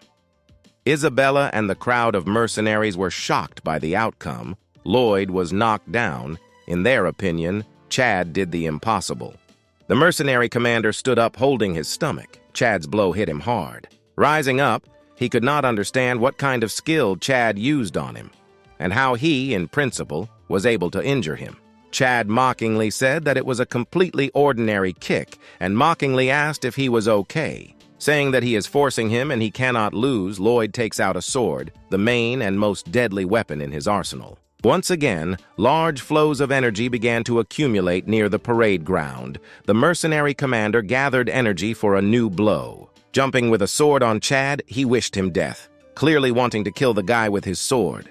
Looking at him, Chad noticed that he was a vile bastard since he decided to go into battle with a sword against an unarmed man. Moving away a little, the guy came across a stone, after which he threw a large stone with all his strength, aiming at Lloyd to knock him down in flight. Lloyd was in flight and realized with horror that he couldn't stop or dodge. Chad's improvisation may have saved his life. A stone flew straight into his face, knocking out 2 teeth. Lloyd was knocked down again in full view of everyone. His expensive sword lay next to him. He tried to get up again through the pain. With irritation, he said that Chad threw a stone at him as if it was a forbidden and undignified technique. The guy replied that there was nothing like that in this technique. Lloyd grabbed his sword, calling Chad a bastard. Swinging, he headed towards Chad, strongly wanting to make him regret everything. Chad smiled evilly. He had a new trick ready. This time, several boulders flew towards Lloyd at once. He was dumbfounded. He didn't know what to do. He tried to run away, but there were a lot of stones so that one of them would definitely have hit the target. The wind rustled the tree petals. Lloyd lay unconscious on the parade ground. The crowd of mercenaries buzzed again. Not believing that Lloyd had lost, someone enthusiastically called Chad the winner. In general, Chad himself was pleased with his result. Lloyd woke up and looked at Chad with fierce eyes. Standing in front of him, Chad asked how his fake power, which he spoke so confidently about, came about. The mercenary had nothing to say except curses. With a smile, Chad said that Lloyd lost.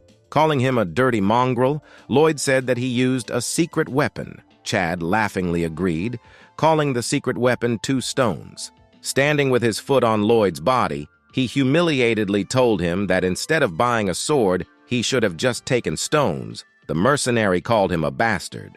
Lloyd shouted to his subordinates to help him get up, still hoping to continue the fight. But Chad crushed him to the ground with his foot while laughing at the same time. Chad said that he didn't want to humiliate him, but he had already done it for him. Because Chad pressed on his stomach, Lloyd vomited on himself. He still tried to say that he would get revenge on Chad for the humiliation. The master, approaching the parade ground, told Chad that he had done enough and had already won. Chad agreed wholeheartedly. The head ordered his subordinates to take Lloyd to the infirmary. In front of the entire crowd of mercenaries, he declared Chad York the winner, which fully proved that he had indeed reached the 7th stage of body purification and was worthy of the title of a real mercenary. The crowd began to rejoice and chant Chad's name. From overexcitement, he began to develop energy around his body. Joyful Isabella threw herself into his arms. Taking away her tears, she said that she was very worried about him. The guy reassured her by saying that she was worried too much. Smiling, Chad said that he was fine and didn't even have any serious wounds. Suddenly, a familiar voice called out to him, causing the guy to grimace his face. He recognized him. Sweat began to pour from his face. This was the same girl who constantly pestered him in the camp, trying to get closer to him, with eyes full of love. She asked him to teach her how to throw stones. The guy tried to mutter something. Chad hastily agreed, and saying that he would definitely teach him next time, taking Isabella by the arms, he ran in the other direction from his friend. The girl from the camp was dumbfounded by such a reaction. Having gone into the bamboo forest, they went into a gazebo. The guy said that he doesn't like girls with yellow teeth. Isabella said that this friend of his generally infuriates her. Angry Isabella asked why she was pursuing Chad in principle. The guy could not answer anything. The guy looked in a completely different direction, to which the girl asked what he was thinking about. In response, he laughed. The guy simply replied that he watched the growth of bamboo around them, and the girl shouldn't think about such things. Isabella embarrassedly replied that the guy started first. The girl asked if she should now call him by a new name. The guy answered positively. His actually old but new name for others made him feel different, reminiscent of the past. Someone ran towards their gazebo shouting Chad's name. At first, the guy did not understand that someone was calling him and began to look around. A clearly out-of-breath young blonde man with long hair ran up to them. The guy said that Chad is now the master's favorite and he wants him to come to him tomorrow morning. They needed to discuss something important. The guy was very flattered by this news. The blonde said that he would go first and wished Chad and his beloved good health and happiness. The girl pretended that she did not understand what was being said. Having said that they would see each other again, the blonde quickly ran away. Chad told himself that the guy doesn't understand anything at all. He himself is just a pawn in the hands of big shots. People like the master were honest only with their children. Other people were just toys for them. So in fact, he didn't care that the master began to appreciate him. The guy was planning to leave the mercenary squad as soon as he reached the chi compensation realm. The girl was upset and realized that the guy wanted to leave. Looking at the dawn, Chad said that he had great ambitions. He won't be able to be a mercenary all the time and stay in the city. Turning around, he addressed the girl. He approached her. Looking into her eyes, he took her hand and waist. Then he kissed her. He called her by name again. Chad said that he had a difficult path ahead of him and asked if she wanted to go with him. His hands were on her cheeks. He looked straight into her eyes. The girl agreed.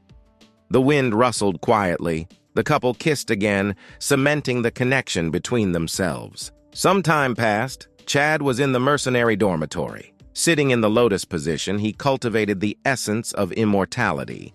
He thought about the fact that he still had to avenge the death of Sancho. He also had to make Sister Mary regret her decision. The ball of essence began to sparkle more than usual. The guy opened his eyes wide. The 8th stage of body purification opened to him. The energy of the flame raged around him. He reached a new stage very quickly. Now he was not surprised that he defeated Lloyd because the difference between the 7th and 8th stages is small. Approaching the office, he asked the master to enter. He greeted him and said that he was not yet accustomed to his new name. The master told the guy to be ready for a walk around the auction house. Chad was a little surprised. He didn't think that he needed to go there. The master laughed and said that he should go there. According to his sources, advanced spirit-level martial skills will be auctioned. They will have to get them. In that case, Chad should have gone with him. The master heard that the guy helped the auction house recognize the immortality pills, so he was obliged to help him too. The auction house gave the guy a spray stage pill. According to the master, they are using it as an advantage. Chad realized with disappointment that the master just needed a pill. Taking out the bag, he said that he would not skimp on pills in order to get the equipment. In addition, the guy had 3 coppers, and in addition to the pill, he wanted to give them away, thereby contributing to their squad. The master said that he was proud that there were mercenaries like Chad in his squad. The master laughed loudly.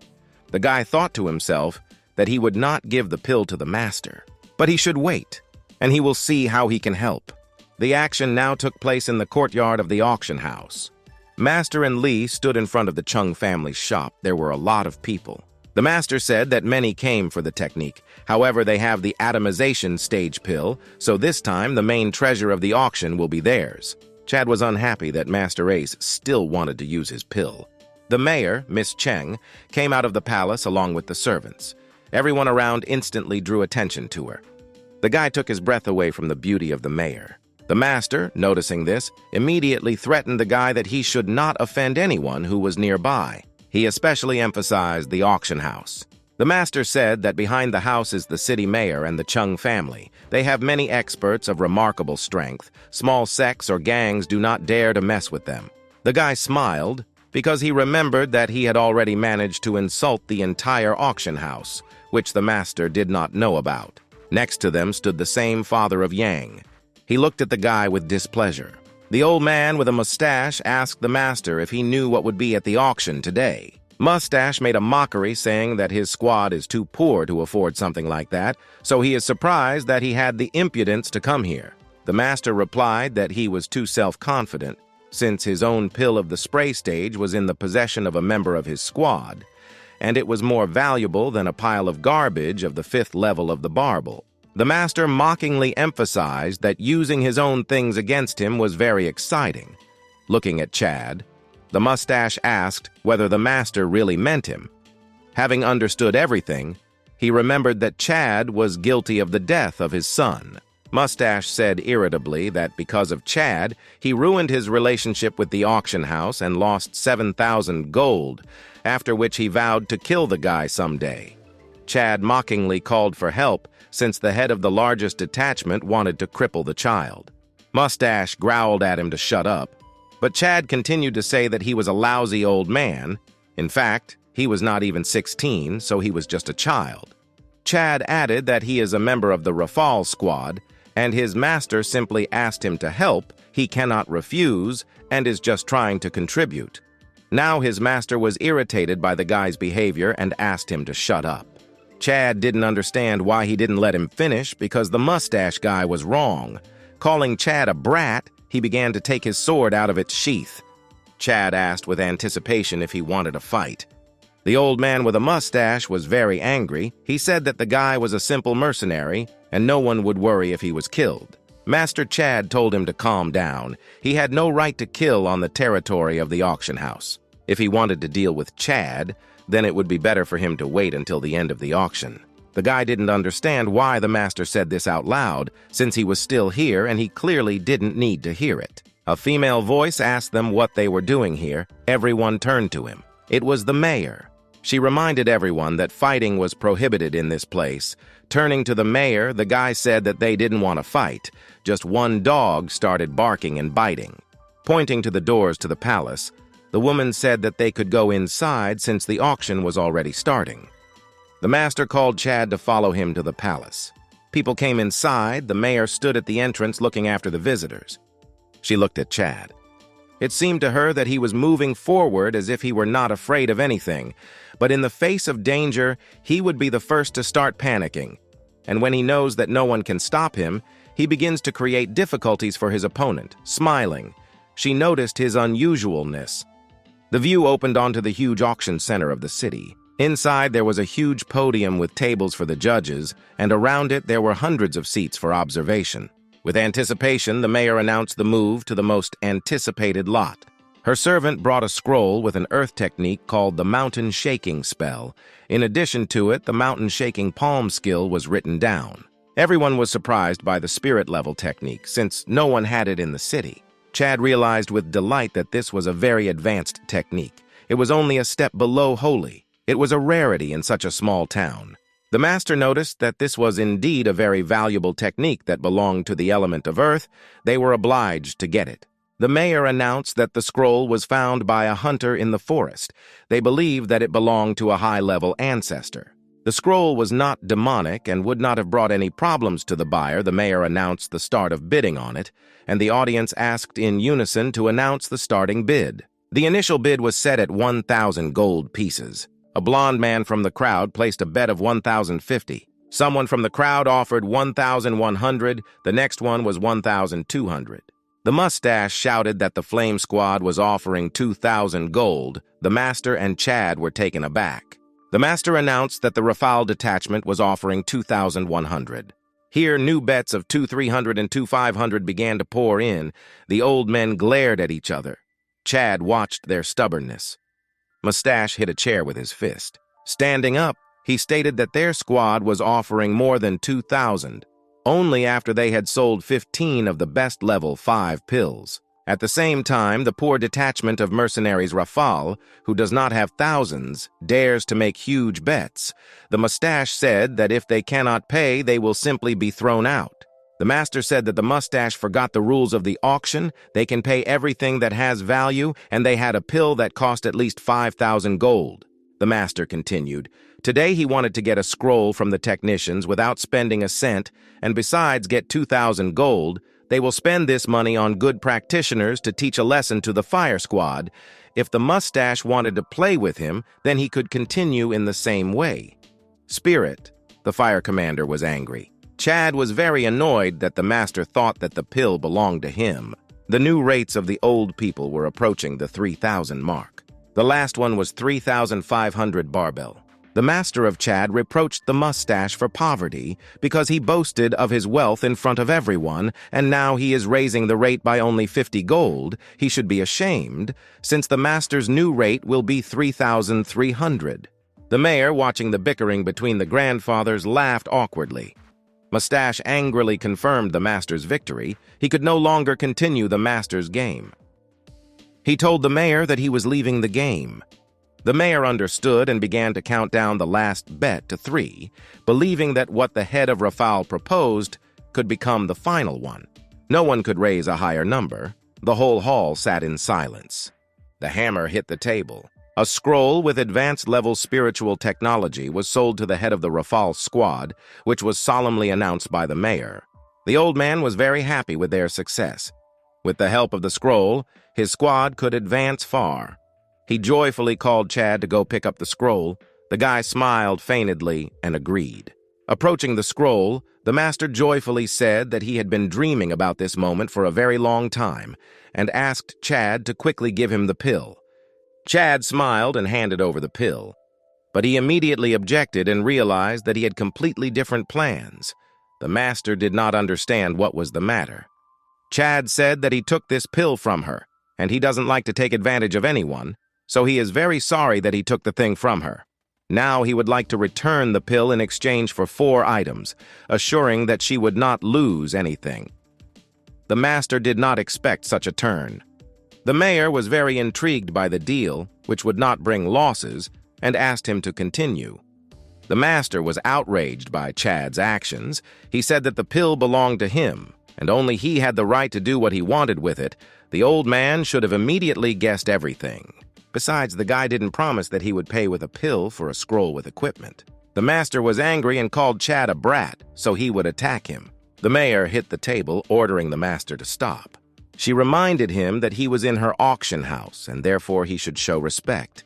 The master asked Chad to be a good boy and deal with everything well, and after the auction he would do everything he asked. But the guy wanted to do everything right now, and therefore the old man should not have interrupted him. The mustache laughed. He said that the master had finally been rewarded with everything. The whole hall was crying with laughter. The situation was quite comical. Even Mur laughed a little, noticing the guy's intelligence. Now she asked him what was on his mind. Chad again repeated that he wanted to exchange the atomization stage pill for 4 things. The first item was a set of 5 6th-level chi condensation stage pills belonging to the elements of gold, wood, fire, water, and earth. The second is 200 gold. Chad wants to become a real master, but with 20 bronze it will be difficult. Not seeing any problems, the woman asked what would be the third. The guy thanked for the first 2. The third request was Isabella. Chad said that she was treated poorly in the mercenary squad, so he wants the mayor to take care of her. The master, in anger, realized that Chad had planned everything from the very beginning.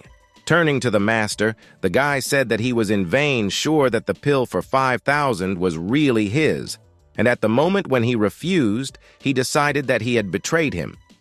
The old man was very angry. He was annoyed by his arrogant behavior. He wondered where he got so much courage to talk to him like that in front of so many people. But today, the guy was lucky and he couldn't do anything.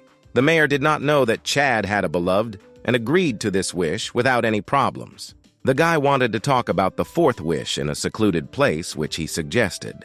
The mayor realized that he was definitely up to something. The woman agreed and announced to those sitting in the hall that they would go to another room so that everyone would have to wait a couple of minutes and they would return soon.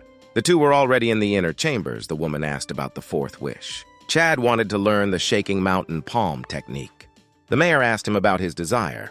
The study would cost 3,000 gold, and considering his past requests, the total cost would be exactly equal to the pill, which means she would not receive any benefit.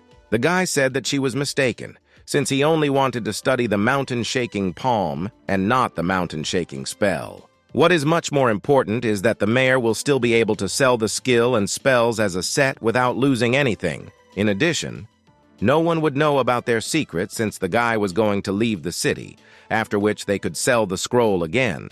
Besides, the master would have to pay her an ambulance for violating the rules of the auction, so the deal was very profitable for her. The mayor smiled at Chad's cunning and said that he should devote himself to business. She would immediately send people to fetch his girlfriend. The guy was incredibly happy about the deal.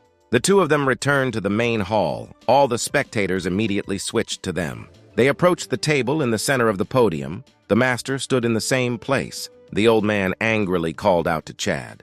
The mayor apologized for the delay in the auction, but they could now continue. The woman told the master that he needed to pay 600 gold compensation if he could not pay for the scrolls. The man had no choice but to agree. Looking at Chad, he promised to remember this money to him. Following the old man, the guy became indignant, saying he doesn't dare talk to him like that, because when Sancho died, he didn't even say a word for him. While Chad's friends from the detachment were dying in battles, his grandfather did nothing, and now he is also threatening him. The master replied that this has nothing to do with him. Turning to the guy, the master said that he would kill him the next time they met. The guy was in the backyard of the auction house. Looking at the scroll, he now understood such a high cost. He didn't expect to see the elemental spiritual skill right here. It certainly sounded good, but the guy didn't know how effective it would be, but he began to absorb his energy. The palm skill was very powerful. Cultivators who practiced earth techniques were able to break stones with their bare hands. This technique can compare with low-level holy skills. It seems that he has taken out a very worthwhile item. The mayor approached the guy. She noticed that he had an eye for good things. The woman handed him a gold note. It could be exchanged for 200 gold notes anywhere in the empire or paid for immediately. The guy said that Miss Cheng is a man of her word. The servant also brought level 6 immortality pills with the attributes he requested. She didn't have pills with earth and gold attributes, so he would have to wait a little until he bought them. Chad agreed to stay for a couple of days. To some extent, this was even for the better, because while he is here in the auction house, the old people will not be able to do anything to him. Miss Cheng once again praised the guy's intelligence. The old people, even if they wanted to, would not be able to get here. Finally, she said that she sent people for his girlfriend. The guy thanked her once again. After some time, the guy was training on the territory of the auction house, in the forest. He practiced the shaking mountain palm technique. He used all the energy on the tree. The sound of a strong blow was heard in the middle of the forest. Chad looked at his flaming hand. A completely demolished tree lay in front of him. The skill fully lived up to its reputation. Something sharp flashed through the trees nearby. The guy noticed it with his peripheral vision. Something to the left suddenly attacked him. The guy managed to notice at the last moment it was Miss Cheng. He could not understand why she attacked him in the middle of her own territory. Calling him a son of a bitch, she said that he did not dare behave like that on her territory. So she needed to teach him a lesson. The woman did not like the fact that he was cutting down trees in her garden. Chad still couldn't understand what she was talking about and began to dodge her blows. Asking in this case not to blame him for being rude, he gathered all the energy into his palm while trying to use the mountain-cutting palm technique on Miss Cheng. She didn't even move. The mayor used a barrier of energy to block the technique and called the guy a weakling. Chad jumped to the side. He confirmed that Madame Cheng was truly strong. His skill had reached its peak, but she still easily repelled him. The woman replied that he knew when to stop. She said that she heard a guy cutting down her forest for firewood, which was unacceptable, so she came in to teach him a lesson, and she also said that his pills would be delivered soon. When leaving, she said that if Chad behaves like this again, he should not expect mercy. The guy had no idea that Chung was so strong he should have practiced more. But when he gets the pills, he can quickly advance with the help of the cauldron. He will still show everyone how far he can go. The bonsai blossomed beautifully in the palace of the auction house. Miss Cheng called Chad over because she heard something interesting. Perhaps the guy knew something about it. It took some newcomer 2 months to increase his level of the atomization kingdom from the 2nd to the 5th. Her cultivation is only 1 step below her.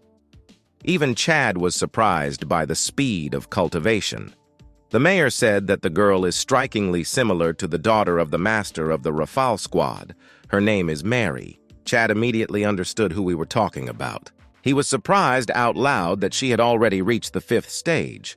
The woman asked if the guy knew something. He answered negatively, saying that he was just thinking about the fact that she cultivates much faster than himself. Miss Cheng laughed.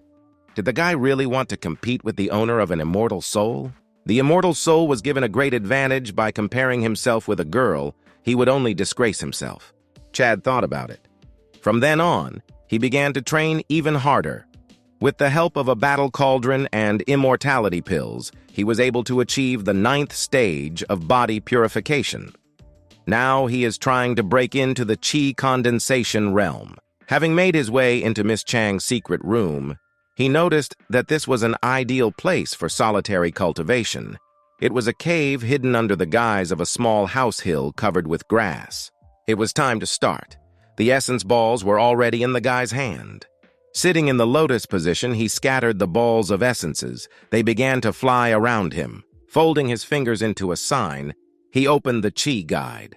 The essences began to rotate around him even more intensely, making the tension only greater. The guy tensed, concentrating the energy inside himself. Sweat began to pour from him due to the fact that he was pushing himself 100%. But no matter how hard the guy tried, nothing came of it. The energy began to leave under him and he fell to his knees. Chad was not pleased, but was not surprised that only people capable of reaching the 9th stage of body purification could cultivate Zhuan Qi. He was only at the 8th stage, and trying to make such a breakthrough was somewhat unrealistic. The guy wanted to try again. He had no right to give up. This would mean that all his sacrifices would be in vain. He would not be able to avenge his dead friend. Chad sat back in the pose and began cultivating the energy with even greater diligence. And so a whole hour of intense cultivation passed. The guy opened his eyes wide. He had managed to reach the 9th stage of body purification with such difficulty. Now he could finally reach the 1st stage of qi condensation. The guy began to feel everything differently. It was strongly felt inside his body and in the way he now saw the world. The metal qi inside his body tried to transform into a wood attribute, but qi with different attributes could not be contained in one soul. If this continues, the guy may become obsessed and lose himself completely. Chad was in a lot of pain due to the sudden changes in his body. But qi continued to transform. Various elements appeared around the guy, trying to fill his body with themselves. More and more raging energy appeared around the guy and mixed, bringing him severe pain. The pressure became unbearable and he screamed. The energy was spinning around him, gaining momentum. A whirlwind was raging around him. The battle cauldron beamed above Chad as a ray of salvation, the last chance to absorb the elements of qi. The cauldron began to absorb the elements of qi condensation, thereby providing invaluable assistance to the guy and saving him from madness. This was excellent, since with his own powers he could not absorb the qi energy, but now everything could radically change in his direction. What could kill him would make him stronger. And yet his body struggled to hold on as the tripod continued its work of absorbing the elements. Chad's arms weakened and fell, hanging down. The guy lost consciousness, which was not surprising, since this was the most difficult cultivation of all time. The tripod was still hanging in the air, helping its owner. The guy was lying on the floor of Miss Cheng's secret room in complete silence. Nothing was happening. Suddenly he woke up. Getting up, he excitedly thought about how much time he spent lying unconscious in the room. Perhaps it was already time to leave the auction garden. He remembered that the cauldron helped him absorb qi. Sitting in a pose, he wanted to see the result of his work. The guy opened his eyes wide in surprise. He reached the 1st stage of qi condensation. Feeling the cauldron in his soul, he thanked him for his help in the most difficult moment. Immediately, Chad remembered the words of his father. He said that the cauldron contains 5 skills, so he must use them correctly. But the guy needed to find out if he had the skills his father was talking about, after which the guy opened a list of his skills. The guy noticed with amazement that the cauldron's skills had reached the intermediate stage of the mortal kingdom. Their strength was growing along with his. If all of Chad's skills advance to the holy stage, then no one will be able to harm him, and he will become one of the strongest masters. As he climbed the steps, he realized that his body was now stronger than that of practitioners of the same level. If this continues, then his time is not far off. Meanwhile, the guy opened the gate to the outside. The sun illuminated his silhouette, feeling the warmth. The guy thought that when his time comes, he will easily cope with any obstacles on his way. Several days of training passed at the auction house. Isabella excitedly asked Chad if he was really leaving the safe place. He replied that he was going to the forest of demonic beasts to practice skills, and it was a very dangerous place for her. The girl still wanted to go with him. Chad didn't want to leave her, but it was really dangerous in the forest. Isabella again didn't care at all. She was ready to follow him anywhere. And yet the guy agreed, because he really loved her and wanted her to be next to him. Bella jumped with happiness, but the guy immediately set a condition for her that now she must strictly follow his instructions in order to survive in the demonic forest. Isabella agreed to everything just to be close to Chad. The guy was in the mayor's reception room. Before leaving, he wanted to say goodbye and thank him for the shelter. Looking after him, the woman wondered how strong he would be at their next meeting. Chad and Isabella were already on the main street of the city. There he met Lloyd, who, as it turned out, had been looking for him all this time in order to take revenge. He was not himself and brought mercenaries from Rafal with him. He had been waiting for a long time for the chance to get even with him for what happened during the selection, when Chad humiliated him in front of the entire Rafal squad. So the mercenary commander even brought people with him to increase his chances. Chad told him to get out of the way if he didn't want to find trouble. In his opinion, Lloyd was again asking to humiliate himself on the main street of the city. Lloyd told his friends not to interfere, thinking that he could handle Chad himself. The mercenary still could not believe his defeat and thought that Chad was using a secret weapon.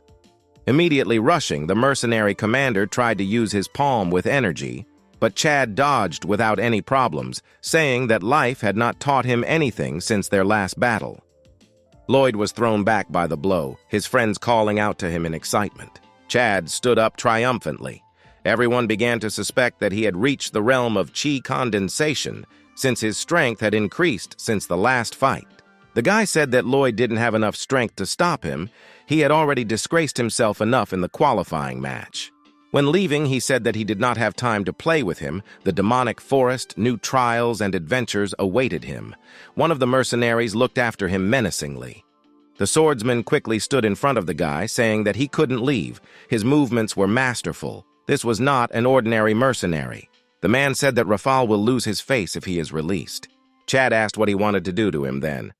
The mercenary sharply pulled out his sword, trying to cut Chad to death on the spot, but he dodged.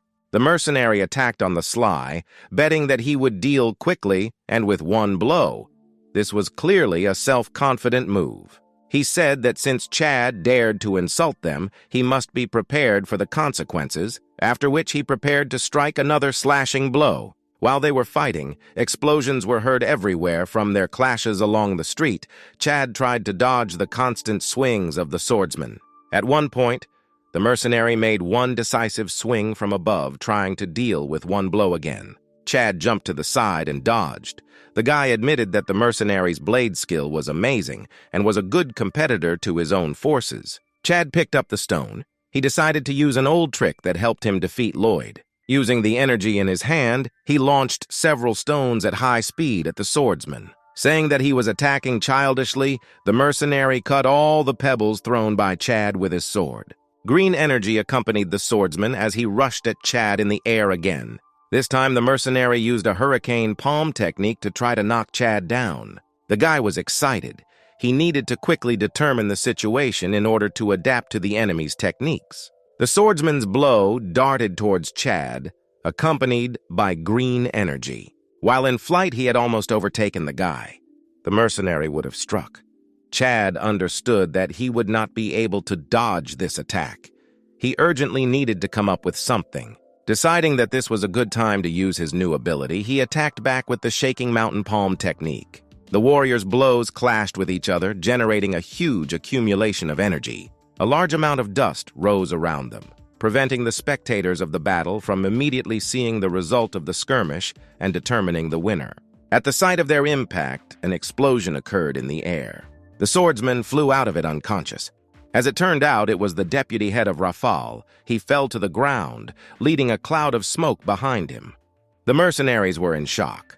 The guy had a hard time defeating their deputy leader, who was lying motionless on the ground. Chad unpleasantly noticed that this time the mercenaries were seriously undertaking to kill him, and in this case, he would also have to take them seriously. It became clear that if he didn't immediately teach them a lesson, they would continue to pester him. Looking at Lloyd, he began to concentrate energy in his hand to finish him off. Suddenly, something started flying at him from behind. The guy felt it and turned around. Someone attacked him on the sly and sent a blow of energy from behind, but Chad dodged by, jumping high. The guy was even somewhat furious that someone was attacking him from behind the scenes. The guy sank to the ground. The old master stood in front of him.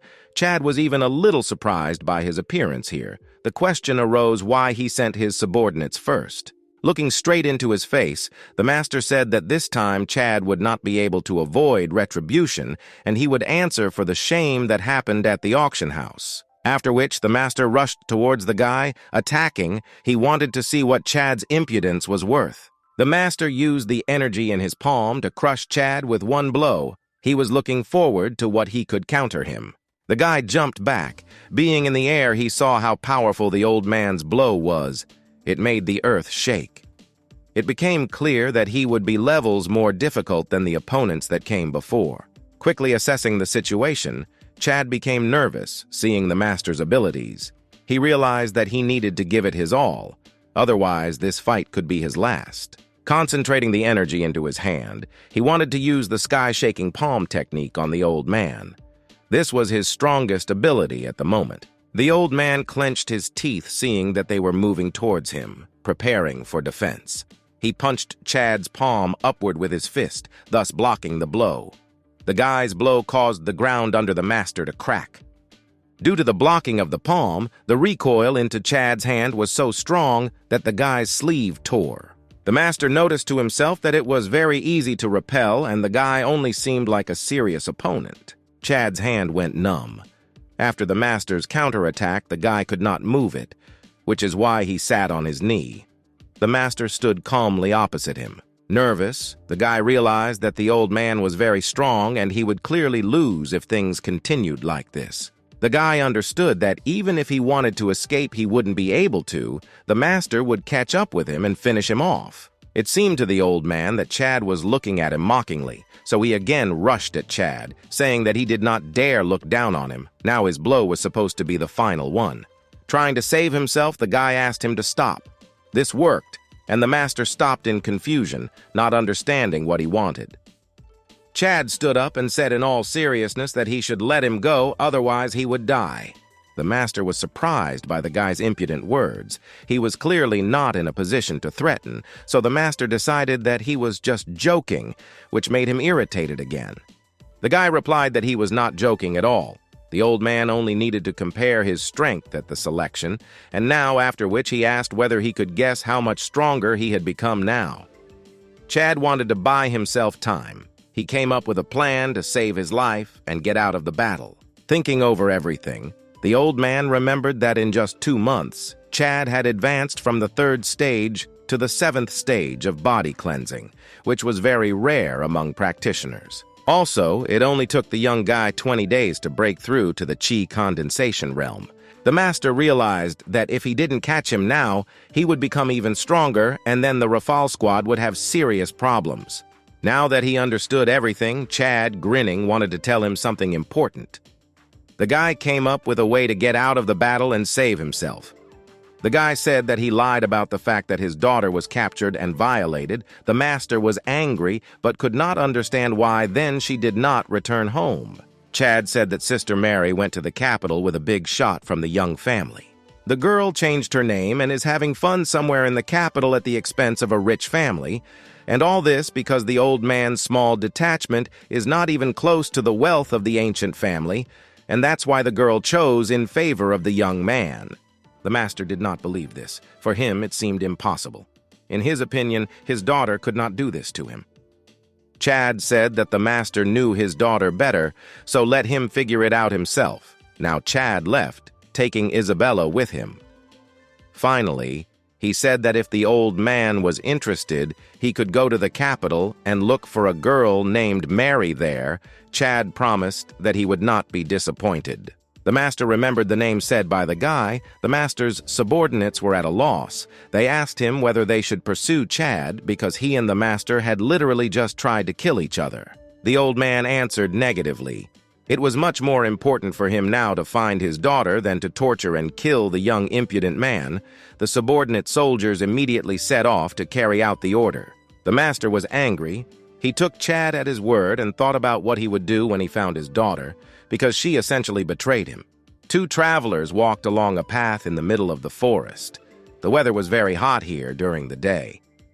Chad, unlike Isabel, did not tolerate the road very well. Sitting down by a tree, he asked the girl to rest. Otherwise, he would not make it to the end if they continued now. The girl asked him to hold on a little longer as they had almost reached their destination. She pointed her finger forward at several houses. There was a settlement there.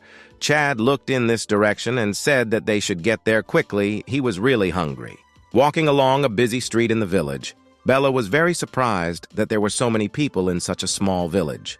Chad assumed that this was the same city he had heard about. They needed strong practices. The couple looked at the huge line. One of the main ones announced a hunt for a demonic beast. They were recruiting volunteers. A man with red hair standing in front of the inscription of a set of hunters immediately said that they are not responsible for the lives of mercenaries. Looking at the crowd, Chad was somewhat surprised at how many were willing to take part in this adventure. Approaching the recruitment table, he specifically loudly asked to take himself on a hunt in order to pay attention, while immediately calling out his name and saying that he was at the first stage of chi condensation. The red-haired hunter was clearly not impressed. Through clenched teeth, he asked the guy about his participation. Without waiting for an answer, he told Chad to get out of here, calling him small. Chad was taken aback. He clearly did not expect such an answer. The hunter said that if he really wants to go, then they don't need children, but the guy can go to the opposite table, which was on the other side of the street. Looking at that table, Chad got the impression that the people here looked like a bunch of weak kids from rich families. Isabella asked the guy if they would go to those mercenaries. Chad understood that he had no choice, and another group of hunters would not take him. The couple approached them. Chad said his name and said that he was a practitioner at the first stage of chi condensation. He also mentioned Bella and the fact that she had the 7th stage of body purification. One of the mercenaries, a blonde, happily said that they were joining their squad. Chad immediately asked who their squad captain was and what their plan was. A man approached them from the side, apologizing for making them wait. They were greeted by a blonde man with short hair. He introduced himself as Michael, the captain of this rookie squad. As for the plan, he said that they would follow more experienced hunters, and although there were no dangers foreseen for them, he had already bought medicines in advance. He also came up with the name of the team and suggested calling it Invincible. Chad immediately realized that the captain, apparently, was also a novice, since his plan was essentially not a plan, and the name of the team could only cause laughter among more experienced hunters. Bella offered to go have a snack since she was hungry. Chad agreed. He also wanted to eat for a long time, from the moment the chases entered the village. The guy told the captain that they would be back soon. He did not mind. Sitting at the dining table in a cafe, a girl asked that the guys from their new team seemed strange to her. Taking a bite of chicken, the guy asked why she thought so. According to Isabella, they did not look like hunters at all. It seemed that they did not need money, and therefore there was no point in them taking part in such dangerous campaigns. Chad replied that at first glance they really seemed like inexperienced hunters. The girl noticed that they need to be very careful with them. Chad agreed with her. They will have to understand perfectly well that after entering the forest, only they themselves are responsible for their lives. Outskirts of the forest of demonic beasts. Someone from their squad noticed a demonic animal. It was a blue-eyed fox cub. Chad said that the animal was at the stage of cleaning its body, and there was no point in catching it. The blonde from his squad asked to be quiet so as not to scare the animal. She still wanted to get the animal. The guy understood that even though this was a lower beast, it would not be easy to catch him. Having said this, little fox, the blonde mercenary rushed towards the beast. Chad didn't even have time to understand anything. The girl's tactics seemed stupid. Thinking that she would immediately catch the fox, she ran straight towards him. The animal immediately drew attention to her. The mercenary tried to grab him, but the fox deftly dodged and began to run away. The animal cleverly avoided the people placed on the way to catch it using zigzags. Suddenly, Chad appeared on his way. The guy calculated the trajectory of the fox and stood in time where he was supposed to run. He was already ready to catch him. After which he grabbed it with one hand without any problems. The animal was clearly in shock that they were able to catch up with it and take it into attack. Holding the fox in front of him in one hand, Chad smiled happily at his prey. Looking at this, the blonde couldn't believe that the guy really caught him. Now she recognized Chad's strength. But she didn't understand what he would do with it if he himself said that it was useless. Smiling, he said that she would see everything. The day was approaching evening. The girl could not believe what was happening. The plucked fox was hanging on a spit and roasting on the fire. The blonde didn't like what was happening. She believed that even if he didn't have an immortality pill of the right level, the guy still shouldn't eat him. Chad calmly replied that this was only part of the natural selection of nature. He could not understand the girl's empathy regarding such a death of the animal. The blonde was very angry at his words and called Chad an insensitive bastard, believing that he should not have eaten such a baby as that little fox. Something began to make noise in the forest. All the birds around rose into the sky. Young warriors from the camp stood up and tried to listen, but could not understand what kind of noise they were hearing. Tensing, Chad said that it was a wolf howl. Red wolves were approaching them from the forest, their eyes glowing red in the darkness. The entire camp was surrounded by them. They gradually approached the people, preparing for an attack. The wolves bared their teeth and continued to approach. Isabella was excited, but the guy calmed her down by saying that they were just wolves. He asked the girl to find a safe place and wait for him. Smiling in anticipation of the battle, the guy ran towards the wolves. With one blow, he immediately stunned the first wolf on the way. The second one immediately followed him. The guy hit him on the head with his elbow in a roundhouse. And the third followed the second, and in a jump the child hit him with his fist from top to bottom.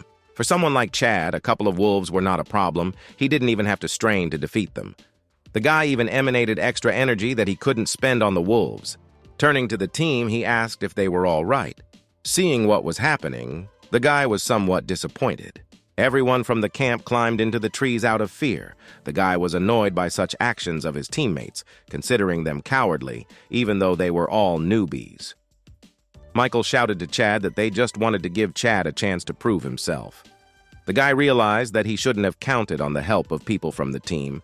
They were only intimidated newcomers. New wolves approached the guy, preparing to attack, but the guy was again ready to show what he was capable of. Two of them immediately rushed at Chad, trying to bite him to death. At the moment he could not understand what was happening, the ground shook under his feet. The wolves stopped their attack and began to howl, looking at the sky. Chad became very tense. He began to suspect that something bad was about to happen, since all the wolves around had already stopped. Suddenly, the red wolves began to run away sharply. Something was approaching from the forest. The guy was tense. A huge red demon wolf came out from behind the trees, growling at the guy. He was as tall as the local trees, and his appearance inspired terror in the forest dwellers. One of Chad's team recognized him. It was the Red Wolf King, a beast at the stage of chi condensation. They could not understand what he was doing here. According to their information, there should not have been monsters with such a strong level in this forest. Michael was wondering if Chad would be able to cope with him. Before that, he had shown himself well with ordinary wolves, but now his opponent was much more serious. His teammates wanted to help the guy out, since such an animal could simply kill him. Together, they decided to go to the rescue. Michael put his hand on the shoulder of one of the guys, thereby stopping him. He asked in bewilderment what was the matter. The blonde said that as a captain, he couldn't allow them to come to Chad's aid. It was too dangerous, and they needed to save energy to protect themselves from other animals. All this looked more like cowardice. The Red Fox King and Chad stood opposite each other. The battle was about to begin. Looking at the Fox King, Chad concentrated his energy and acknowledged his large size with a grin. Concentrating the energy in his hand, the guy was interested to see what would come out of their fight. Chad decided not to wait and attacked first, jumping on the Wolf King, who stood in a fighting pose preparing for a counterattack.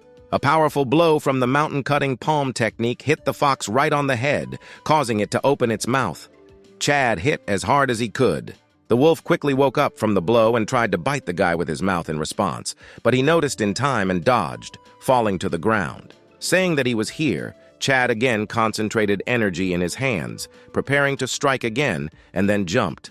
The wolf decided this time not to wait for the person to attack, and in response rushed at Chad, which is why he had to stop his attack and go on defense. Telling him to stay away from him, the guy raised his palm, directing energy at the monster. Red lightning erupted from his hands. The spell threw the Wolf King far back. Grinning, he rhetorically advised the fox to calculate his strength before attacking him. Suddenly, the paw of the Wolf King hit him hard from the left side. Chad was not ready for this and barely managed to block the blow. The blow of the fox's heavy paw was so strong that the guy was thrown far into the air. His body hit a tree and he hit his back hard. Having fallen to the ground, he sat down on his knees. There was a huge crack. left in the tree. From the blow, blood poured from Chad's head onto his face. The guy just realized that he was very reckless in thinking that the Wolf King was weak. This mistake could cost him his life. Isabella looked at the guy excitedly, thinking that he was very seriously injured. Chad's teammates saw that he was sitting on his knees and not moving. Now he really needed help, which they wanted to provide. The guys jumped from the trees without hesitation. Michael again wanted to stop them, but this time he didn't have time to do anything. Looking at this, he was very annoyed, calling them idiots. They could pay with their lives for their decision to help a comrade, but of course he was more angry that they did not obey his order as a commander. The little red wolves decided to take advantage of the moment and decided to finish off the guy. Two of them had already rushed towards him. They jumped right at him. Chad couldn't do anything but look at them. The guy understood that the wolves were too fast, and he wouldn't have time to dodge. His teammates arrived on time. The first made a concentrated energy swing with his leg, and the second with his hand. Together they stunned the wolves with their blows. Chad could not believe that someone had come to his aid. The guy was already prepared for the worst. Satisfied with their small success, they looked at Chad and smiled and said that they would help him. Chad began to gradually rise from his knees, despite his recent injury. He said out loud that he guessed that not all of his team were cowards. All three stood up confidently, preparing to continue the battle with the King of Wolves. The Wolf King roared loudly, calling the small wolves to attack. A large amount of energy emanated from him. 3 wolves rushed to attack the warriors. The Fox King stood behind, watching the actions of the trio. The trio also ran to the attack. One of the guys said that they are not very strong, but they can cope and distract the small wolves, in which case the King Wolf will be on Chad. He agreed, and asked the guys to be careful. Having almost reached the wolves, the Trinity rushed into the scattering to prevent the animals from determining the moment and motive of their attack. Chad flew straight at the Wolf King, swinging the shaking mountain palm technicians. The demon beast looked straight at him. The impact caused an explosion that lit up the night forest around. Having examined the place of the impact, Chad did not find the Wolf King. He seemed to have disappeared. The guy thought that he had missed. Looking around, Chad could not understand where the demon beast had gone. The same one, as it turned out, jumped into the air and now wanted to hit the man from under the quiet, attacking from above. Feeling this, Chad turned his gaze upward, immediately noticing the wolf's trick. The Wolf King, realizing that he might run into a blow, jumped not far from him. From his weight, the ground cracked under him. Chad was surprised that such a large animal could be so fast and maneuverable. The wolf immediately disappeared from the place where he fell. In a split second, he found himself behind Chad, who barely had time to turn around at the feint of the demon beast. But it was too late. Chad would not have been able to dodge the blow. The beast attacked him with its claws. The guy could only cover his face with his hands so that it could not disfigure his face and deprive him of his sight. The blows were very strong. From them, Chad screamed in pain. His teammates heard his screams and immediately rushed to his aid. They used the storm palm and fire strike techniques to somehow distract the Wolf King from the guy. Standing shoulder to shoulder, they created one large stream of fiery energy directed towards the beast. Their combined energy was quite significant. The wolf was too busy slashing Chad and did not notice the blow from the side. The blows of his comrades hit the beast in the side, causing him to whine in pain. This gave Chad a little respite. The fiery strike gave him the chance to launch his counterattack. While the wolf was in painful shock, Chad began to concentrate energy in his hand. The blow had to be with all the strength he had in order to finish everything in one movement. Otherwise, as the battle dragged on, everything could turn out very sadly. Having gathered enough energy for the palm of the shaking mountain, he rushed towards the beast. The blow was very strong. The energy directed by Chad passed through the Red Wolf King. The force of the blow was so strong that its remains flew further through the forest. In the clearing where the battle took place, the remnants of energy began to evaporate and go into the sky. Chad struggled to get up from the ground. His face was calm. In the middle of the clearing lay the dead Wolf King. One blow from Chad took him dead. Having finally risen to his feet, Chad solemnly stretched his arms, feeling the taste of victory. An excited Isabella ran out of the forest asking the guy if he was injured. He replied that he was fine. Not believing him, she came close to him and began to examine his body for wounds, at which time the captain and other members of the squad came down from the tree to congratulate Chad on his victory. Looking at Chad, Michael called him amazing. He managed to put down the king of wolves with one blow. Chad turned around at him. He just wanted to say something to Michael. Now he had a worthy reason for this. Without any doubt, Chad stated that from now on he should be the captain. His words shocked Michael. He did not agree with Chad's idea since it interfered with his ego. But Chad objected that from the very beginning they did not plan to choose a captain. It was a hasty decision. And now, since the current head of the squad cannot cope, they must choose a new one. Chad said that people must make their own choice. The guy immediately said that he cannot guarantee that everyone will survive, but he assured that those who follow him will definitely receive the pill of immortality of defeated animals. Having thought it over, the people from the detachment began to support the idea of making Chad captain. After the victory over the king of the Red Wolves, his candidacy was obvious. In the next few days, Chad's now detachment was hunting demonic beasts. Michael understood that being alone in the mountains was dangerous, so he also followed him. While hunting in the forest, Chad managed to achieve the second stage of chi condensation by cultivating the resulting beast immortality pills. One evening, sitting by the fire, Chad decided to ask Michael something, namely why he went on such a dangerous journey if he did not need money. The blonde replied that at home he did nothing but practice his skills, and he did not have the slightest chance to use them in a real fight. He progressed very slowly, so he decided to go on a trip to test himself. The answer was rather awkward, so the blonde laughed out loud. Chad thought to himself that this was a rather stupid reason for risking his life. Mugs filled with alcohol clinked against each other. The guys from the squad celebrated another successful day. One of his camps said that Isabella cooks meat better and better, constantly improving. The others confirmed it. One of his comrades said that Chad was very lucky with the girl. They looked great together. The couple was silent in embarrassment, not knowing what to answer. The girl decided to answer. She smiled and thanked for the praise, and also said that she would continue to please everyone with delicious food. Chad's comrade said that they should be very grateful to him, since without him they would not have made such progress. Suddenly, the earth began to tremble. Chad stood up sharply, looking around the area. Everything was bad. A strong beast was approaching them. The guy ordered everyone to prepare for battle. People from the detachment fled. Something was quickly moving towards the fire where Chad was standing. A huge creature ran out towards Chad. It was a dragon lion of fire. Its face was terrifying for a person. The guy recognized the animal. It was of a very strong level, which to some extent scared the guy. The lion directed energy into the fire and absorbed it, causing it to immediately fly apart, hitting Chad in the process. After which the lion began to run away to the side, taking the flame with him in order to deal with the others. Chad ordered his people to hide in the bushes. It was too dangerous in the clearing. A lion of fire with crazy eyes, spewing fire from its mouth, rushed at the people. The guy warned everyone not to get close to this flame as it could burn to the ground. The lion ran towards where Isabella was. Everyone else ran from there, trying to dodge the monster's blow. There was no one to protect the girl.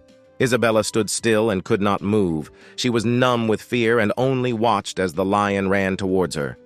The monster swung his huge paw at the girl, leaving her no chance to survive or dodge. The girl could no longer do anything. Only the body's protective reaction forced her to cover her face with her hands. Suddenly, she opened her eyes wide. It became clear that she would not die today. Chad blocked the lion of fire's blow with his palm, preventing him from killing his girlfriend. Holding his paw with his hand, he called the lion a dishonest big animal. Satisfied with his strength, he looked at him. The guy rhetorically asked the lion whether he was proud of the fact that he attacked a defenseless girl. A large amount of energy came from the collision of their hands. The lion and Chad stood motionless, waiting for who would act first. Isabella looked at Chad's hand in horror and asked about its condition. The guy turned around and said that she had nothing to worry about because there was just a small scratch. Now looking at the lion, he could not let him go as he attacked his girlfriend. Having said that the lion is strong but still has no right to beat women, Chad began to concentrate energy in his free hand. Directing two hands, he wanted to teach the demon beast a lesson. The lion roared. Chad's energy turned out to be stronger than his, and he had to retreat. The lion jumped away from Chad, preparing for the next blow. But this was not the end. The guy jumped on him, delivering a new blow to not give the beast a break. The blow landed right on the head, causing the lion's head to bend and hit the ground, breaking it. The blow was so powerful that the ground cracked tens of meters from the lion. Powerful energy scattered in all directions. It was noticed by members of Chad's team. A strong wind blew on them from the direction of the strike on the lion, which provoked Chad's strike. Realizing that Chad had pinned the beast to the ground, they decided to finish it off. Everyone began to approach the point of impact. The lion found himself conscious and struck with a backhand, thereby accidentally hitting the blonde from the squad who decided to help everyone finish off the lion. The girl began to fall, but Chad managed to intercept her and lower her to the ground. The girl was surprised but happy about such a rescue. Looking at her, Chad asked her not to act like a hero anymore since she could die. The blonde snapped back, saying that he didn't dare tell her what to do. Meanwhile, Leo began to run away to save his life because he understood that he couldn't win. Chad could not let him go because he had already made promises. He ran so quickly after the beast that he released the saved girl from his hands. She hit the ground. The guy was already running through the trees when she called him a scoundrel to catch up. The girl was very annoyed that he threw her to the ground and promised that he would pay for it, since it was comparable to humiliation. Chad and his squad quickly caught up with the lion jumping through the trees. The captain invited his subordinates to follow him in pursuit in order to finally deal with the one who disturbed their peace. To stir up competitive interest, he promised a level 5 pill to the person on his team who would kill the fire dragon lion. Michael, seeing where the lion was running, said that he was heading deep into the forest where the strongest animals live, so they should have stopped and not taken risks. Chad did not even want to consider this option. The lion was seriously injured, so they could not let him go now. Michael decided not to obey the order and stopped on a tree branch. Other members of the squad did this with him. They were clearly scared of what could be hidden deep in the forest, so the instinct of self-preservation took over. Chad continued moving. Without even noticing that his people were left behind, he continued to jump from tree to tree. The guy was already catching up with the lion being right above him. He decided that he was already tired. Chad admitted that the lion was very strong considering the injury he received, and besides, he managed to run so far.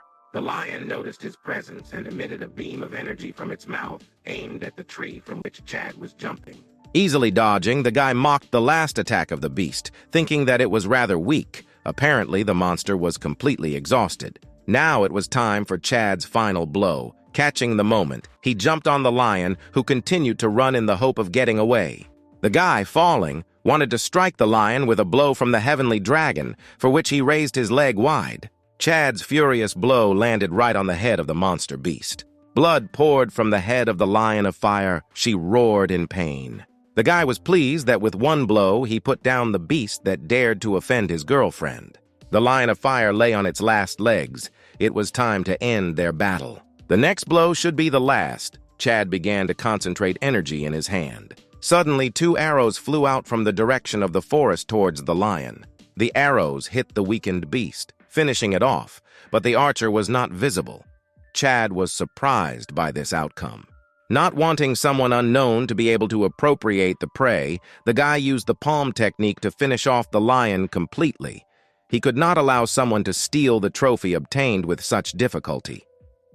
The guy concentrated the energy of his hand on the head of the lion. It was even more than necessary, and he finally finished off the beast. Their battle was finally over. Chad was pleased because he believed that it was he who killed the beast. The prey remained his. The guy bulked up to extract and absorb the essence of the lion of fire. The chi condensation stage 5 beast pill that was now in his hands was a very worthy reward. Suddenly, a young man with short white hair came out of the forest. He said that his prey was rightful. Chad immediately cut it off, saying that he would not receive anything, and besides, he did not know who this archer was. The shooter didn't care about Chad's objections. He again demanded to give him the pill. Now he threatened to take her by force from the guy. Chad was not at all scared and only suggested that he try. The archer said that the guy was digging his own grave. Chad looked intimidatingly into his eyes with all his appearance saying that it was the archer who was digging the grave. A girl came out of the forest. She called out to the archer by the name of Reggie and asked what he was doing. He shouldn't have appropriated for himself what was not his by right. The guy wanted to object and called the girl Rachel, but she immediately asked to spare her the excuses. It was only a level 5 pill, so the guy shouldn't sully the good name of the Alliance with his theft. The guy had no choice but to agree with it. After this, Rachel ordered Reggie to follow her. Chad watched silently. As he left, Reggie snapped, saying that he shouldn't come into his sight again, otherwise he would pay with his life. Chad replied with a grin that he would look forward to their next meeting. The entire York squad gathered around the corpse of the Dragon Lion of Fire. Everyone admired Chad's victory. He was even a little embarrassed by his success and the praise of his comrades. The guy noticed that they got a lot of useful things during the hike. Moreover, the detachment explored most of the forest, but going further would be dangerous for them. By this point, their goals and Chad's promises were exhausted, so he decided that their campaign should end today. Now he said goodbye to all members of the squad. Everyone immediately ran away to different sides of the forest, leaving rays of energy behind them. Michael approached Chad. He asked him to wait. Chad already thought that he had left with everyone else. The blonde happily said that he had good news for him. The guy talked about the treasure hunt, to which Chad only asked questioningly. Michael confirmed that there are rumors that treasures are hidden in the depths of the forest. Michael admitted that he works for the young master from the Yang family. The blonde said that all noble families usually have many connections with strong practitioners. The treasures of which he spoke are weapons and skills of a master at the level of the Sudan kingdom. Many years ago, the great master went deep into the demonic forest, after which no one saw him. The Yang family repeatedly sent practitioners to search for his things. They explored the forest over and over again. Many masters lost their lives there and ultimately failed. Chad suggested that since a master at the level of the Kingdom of Sudan could not get out of the forest, then people like them, in principle, should not get involved in this adventure. Michael, saying that he had an idea, picked up a pebble from the ground. Throwing a pebble in his hand, he said that the idea was to hire strong practitioners. But on the other hand, the guy was afraid that they would betray him. The pebble flew into the tree, breaking through it. Isabella said that even with the three of them, there was still no chance. A man approached them from the forest, offering his services to help. It was a blonde from York's squad. She said that even though they are weaker than that master, they still have a chance to get something. Chad was surprised that Sarah had not left yet. Michael immediately wanted to drive her away, the girl replied. The couple immediately began to quarrel. The girl asked not to underestimate her, arguing that she is a member of the Lonely Moon Alliance. Chad was interested in the name. He assumed that those guys, one of whom shot a lion and wanted to appropriate the prey, were also from there. Sarah said that the members of the Alliance are now in the forest, and she can ask her mother for help. It dawned on Michael. Sarah's mother was the beautiful Queen of Water Lake. Known to him, the blonde really wanted to see her in person. Now it was not surprising that her surname seemed familiar to him. Chad doubted that the Alliance would take such a risk for them. Sarah and Michael already wanted to go, and if Chad didn't want to, then the two of them would be enough. The guy said that he didn't mean that he didn't want to take part in this, and of course he would go with them.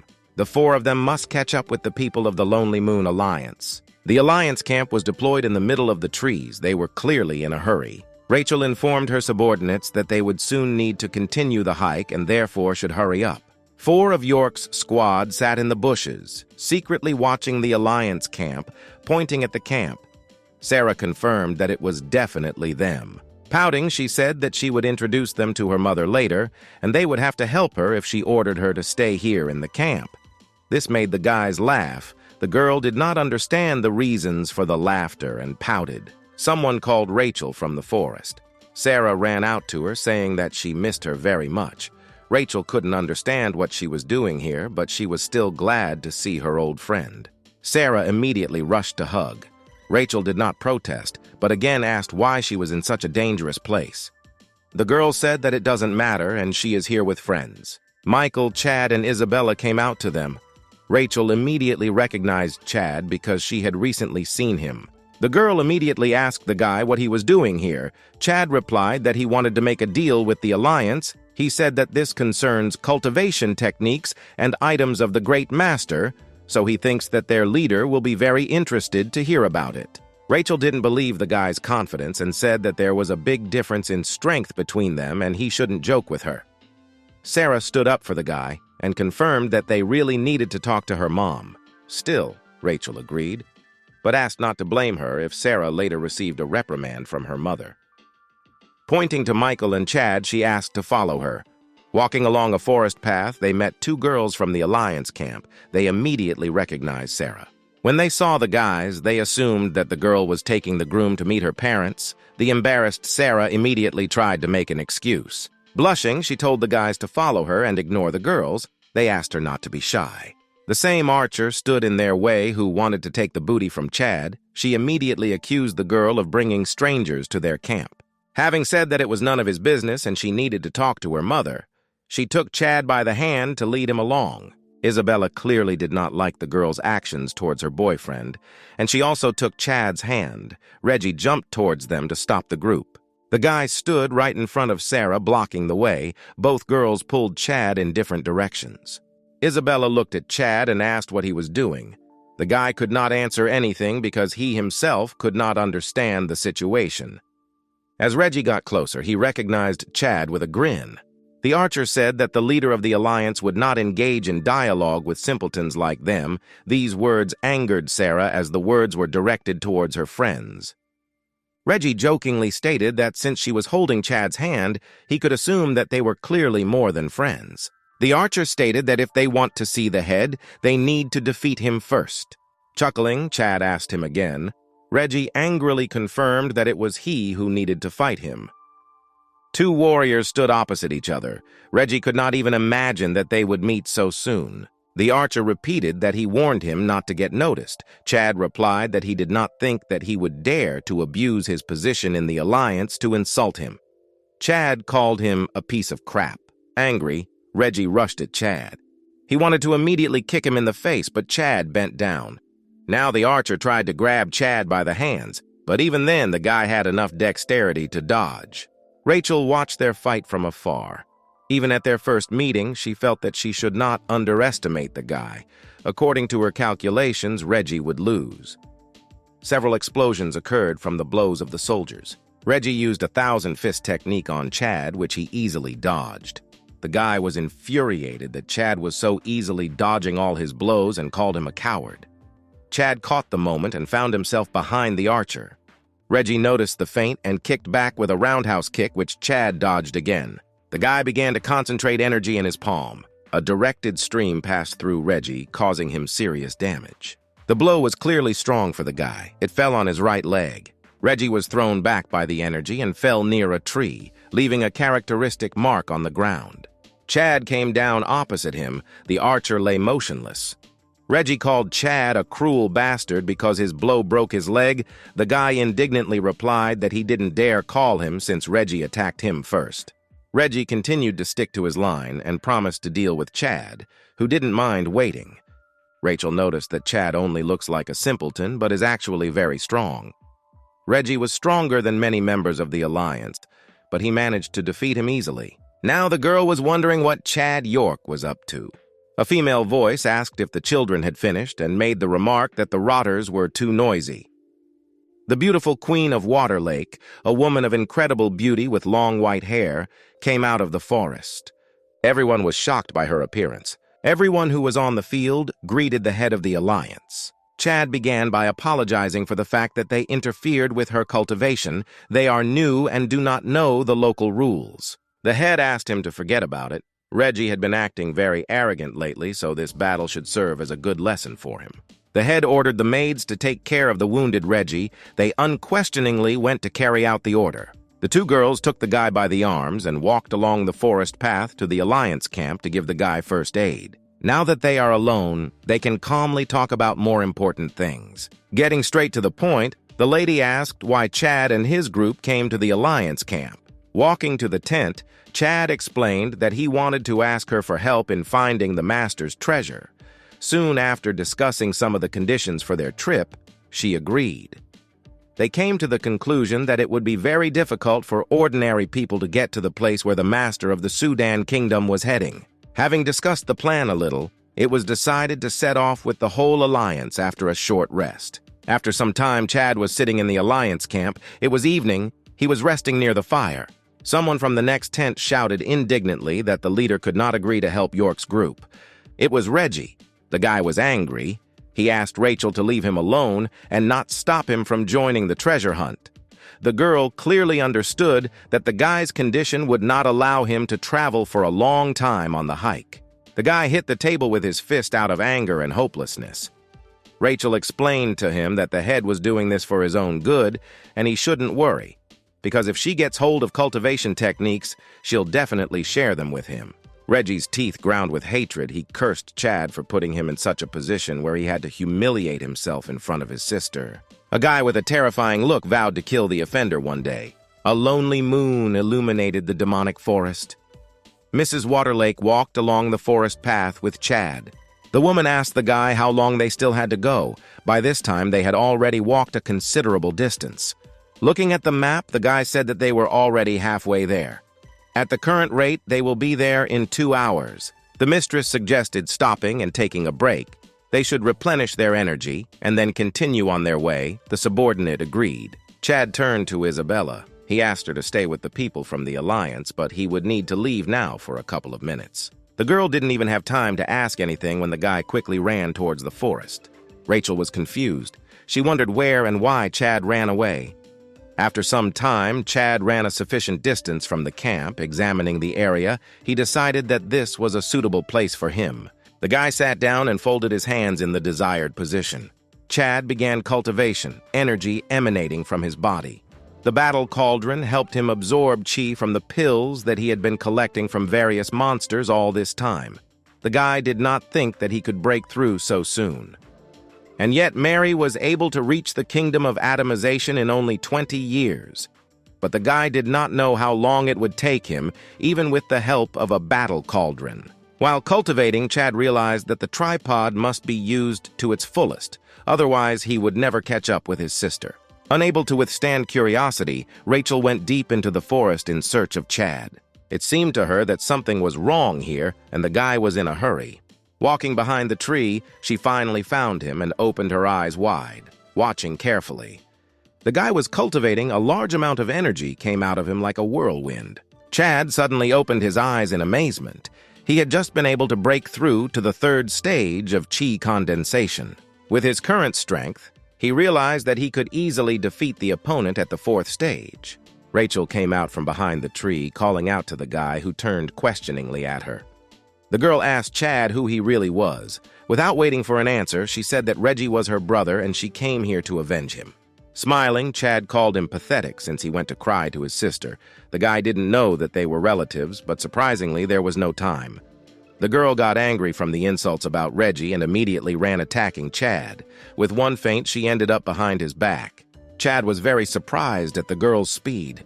He barely had time to turn around and react to her attack. Rachel used her vortex palm technique and spun and jumped at Chad, green energy emanating from her. Chad dodged by, jumping back. The girl stood on her hands so as not to give the enemy a break.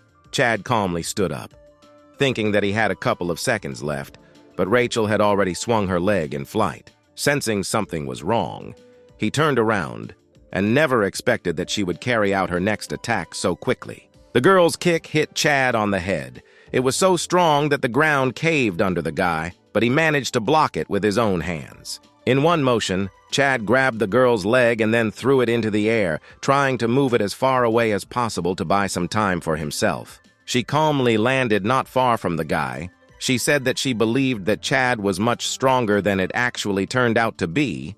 Chad stood silently. The guy asked Rachel to stop because he didn't want to fight her. He simply had no reason to do so.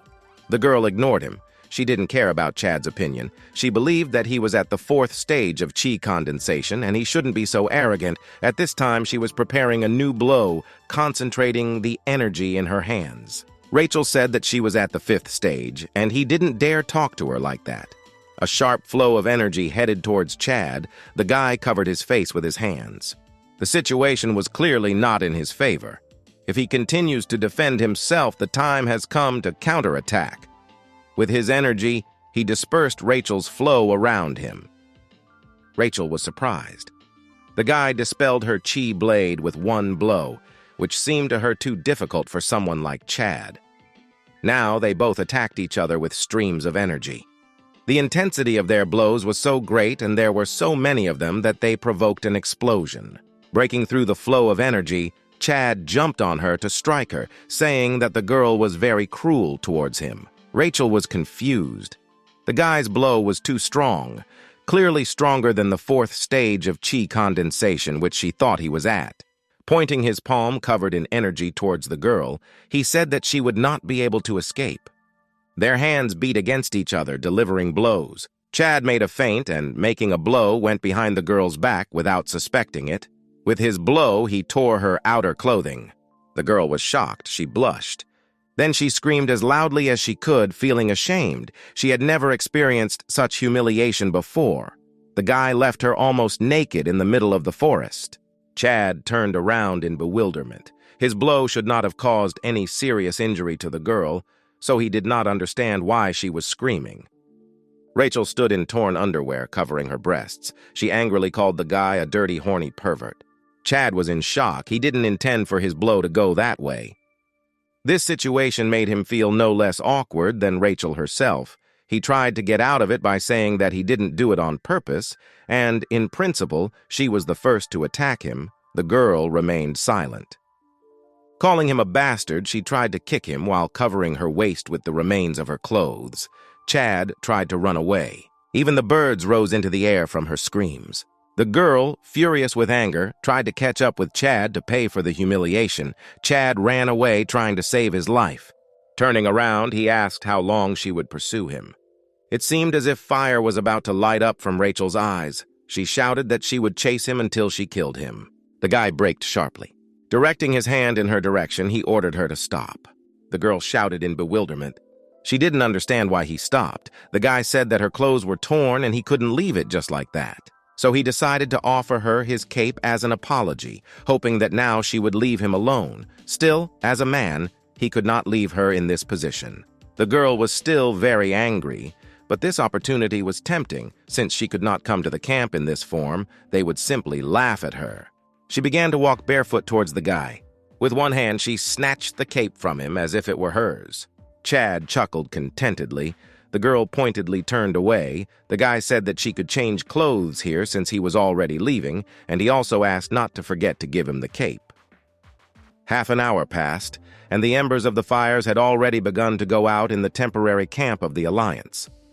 The lady announced that everyone should get ready and they would immediately set out on the road. A large detachment began to move towards their destination, caves with treasures. Isabella was worried because Chad still had not returned. Perhaps something could have happened to him in the forest. Suddenly, a guy ran out from behind the bushes, pointing at himself with his hand. The girl immediately asked where he was because they were already late. The guy laughed and said that he was meditating. The girl agreed dryly and said that they would talk about it later. Suddenly, Rachel called out to Chad. The guy and his girlfriend turned around questioningly. The girl, as if nothing had happened, smilingly asked him if he really forgot about her so quickly, and she brought his things. Clearly hinting at what they were doing in the forest all this time, Chad was absent from the camp. Rachel put the guy in a very awkward situation with Isabella, who was clearly offended by the guy.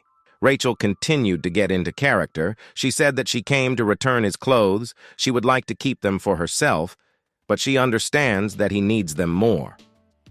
Isabella began to leave in anger. Chad tried to stop her, but she only snorted in response. Rachel smiled contentedly. Now the guy was angry. He took pity on the girl, and in return she only caused him trouble, and in such an insidious way. Rachel continued to play the role of saying that he could not say such things about her, so she became upset. The girl began to leave. Chad was silent. Isabella was drawing something with a stick on the ground. She silently said, "Scoundrel," meaning Chad. She no longer wanted to see or talk to her boyfriend. Chad stood behind her, wondering what she was doing. As he approached, he hugged her and asked her to stop sulking and let him explain what really happened between him and Rachel in the forest. The guy said that Rachel only takes revenge on him for personal reasons. In response, Bella angrily asked where the girl from the Alliance got his clothes. Chad told the whole situation. Isabella saw that he was fighting with Reggie, and this girl turned out to be his sister. So it was not difficult to guess that, in principle, nothing could happen between them. As a result, in the forest, she wanted to take revenge for her brother's humiliation. The guy talked for a long time about why he couldn't cheat on Isabella. Some time passed while the two of them sat in the forest. The detachment further moved to its destination together with Chad. They reached that part of the forest where there was always fog. Ominous red eyes looked at them from everywhere. They could only guess behind which tree or bush the next animal was hiding. Chad looked at the map. The head asked him how far they still had to go. Chad replied that according to the map, they were already quite close. Mrs. Waterlake wanted to hurry up. In their position, staying in one place for a long time was quite dangerous, since they had to remember where they were. One of the scouts reported that a corpse lay ahead along the path. The lady suggested they go and examine him. They might find something useful. The bony hand still held the axe in its hand. A centipede climbed out of the skeleton's skull, making it clear that these bones were a person a long time ago. The skeleton lay leaning against a tree. It was already falling apart on its own. Windings were visible on the body. Perhaps it was one of the craftsmen who went in search of treasure. The lady picked up a piece from the skeleton of the earth, examining it. She said that she could not determine how long ago this person had died. His armor was worn out, and there were no signs that cultivation of technology could be found here. Having examined it in more detail, large cracks were visible in the piece of the skeleton. It was clearly badly damaged by the blow that was dealt to it.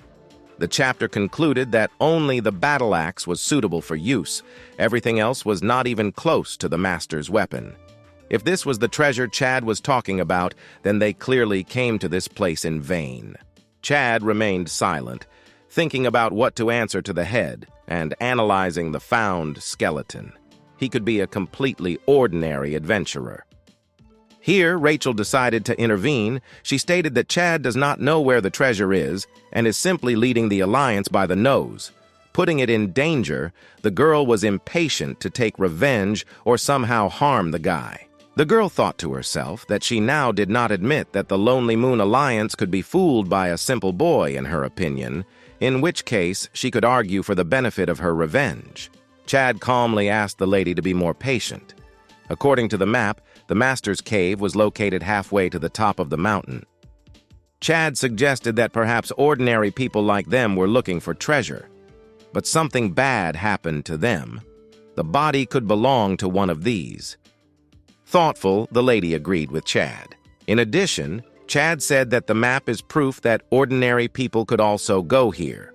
The lady agreed again and decided that they should hurry since they had little time. Approaching closer to their destination, they opened a map. According to it, the treasure was in one of the caves in the mountain near them. According to the map, it seemed that everything was nearby, but they had to be careful and hope that it was safe there. A branch for support during a hike hit the ground. Sarah, leaning on her, once again wearily asked how much longer they had to go.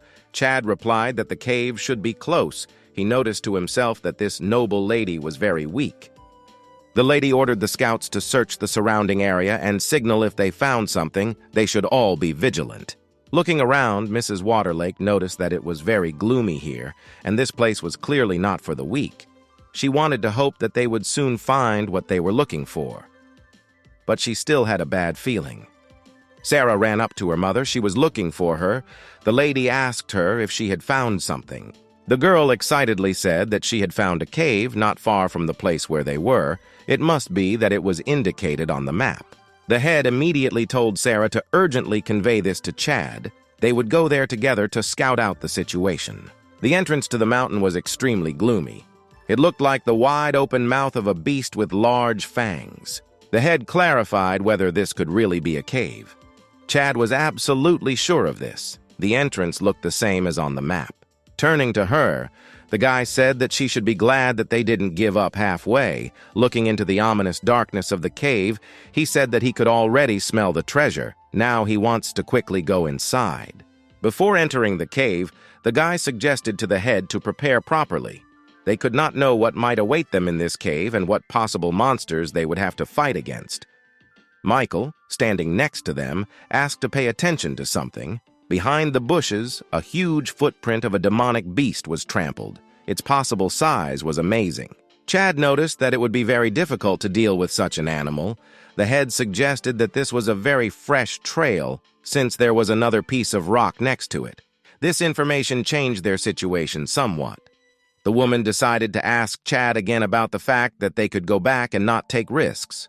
Chad replied that he was not sure that the beast lived in this particular cave, and that they should still go inside. The head wanted to say that it was very risky. The woman was not sure that they would find treasures in this place, and the demonic beast that left traces could easily kill them all. Smiling, the guy said that he knows how not to disturb the beast. Chad said that they should choose a couple of people who will go to explore the cave. In this case, if something bad happens, the rest of the team members will remain intact, and secondly, it will be easier for the scouts to look after each other. The head agreed the plan sounded reasonable, but it remained to choose who to send on reconnaissance to such a dangerous place. Chad replied that these should be people who are able to cope with danger if they cannot escape, as it seemed to him that he himself and Mrs. Waterlake were the best candidates for this. And again, the woman agreed. Sending someone else from the Alliance was a bad idea. Many skills left by the sages of this world, alas, have been lost. There are many rich people who are willing to pay a tidy sum for these writings. The emergence of a skill at the level of the Zudan realm will be comparable to a storm in the cultivator society. Also, the weapons used by the masters are very rare and powerful. It is made from the rarest materials. A drop fell into a puddle inside the cave. Chad and the head walked with torches inspecting the area. The lady began to feel an unbearable stench. Chad replied that it was the smell of rotting animal carcasses, but worse than that, the deeper they descend, the stronger the stench became. The guy suggested that demonic beasts or cultivators must have been fighting in the cave. One had only to look at the walls. There were many scratches and claw marks on them. Chad illuminated one of the walls with his torch. The people who left the traces must have come across demonic beasts and were unable to cope with them. Grinning, the guy jokingly said that he and the lady had come to the right place. She smiled back and said that they had nothing to wait for. It was time to move on. Suddenly, the guy stopped. He noticed the metal Xuan Qi. His cauldron immediately began to consume her. The head asked Chad if he was okay. The guy replied that everything was fine with him, as if nothing had happened. He asked the woman to hurry up since he already felt that treasures were ahead. She agreed. The two approached the corner. Chad went first and assumed that the treasures were hidden just around this corner. Looking around the corner, he joyfully said that they were finally here. Suddenly, his emotions changed to silent horror. A monster slept in front of him. Chad couldn't even understand what kind of demon the beast was in front of him.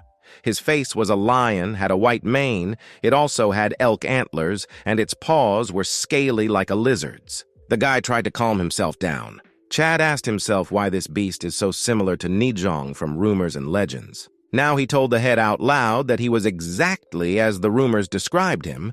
The woman decided to return to her people and discuss everything while the beast was sleeping.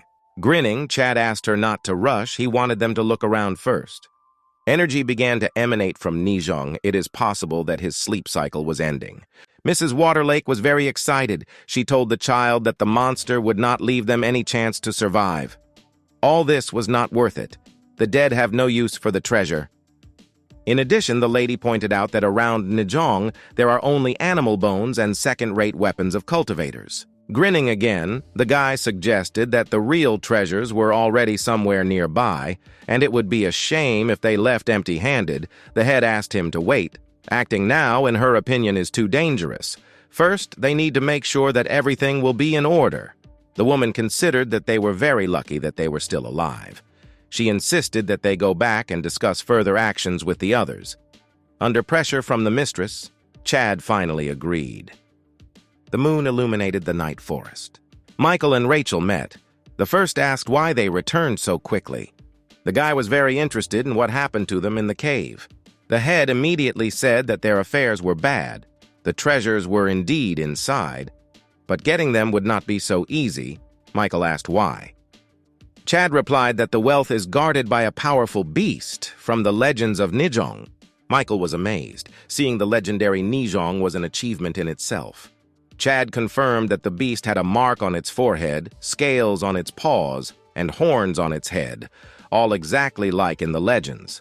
Michael assumed that he must be very strong. Mrs. Waterlake decided that they were returning. In her opinion, they would be doomed to death if they ventured into that cave again. This beast was too strong. They would be killed before they reached the treasures. Chad remained silent. Michael begged the guy to do something, but he replied that in this situation he was powerless. Something flew before Chad's eye. He turned his attention. It was a small poisonous bee. The bee sat on Chad's hand. It seems the guy had a great idea on how to get treasures without the chance of dying.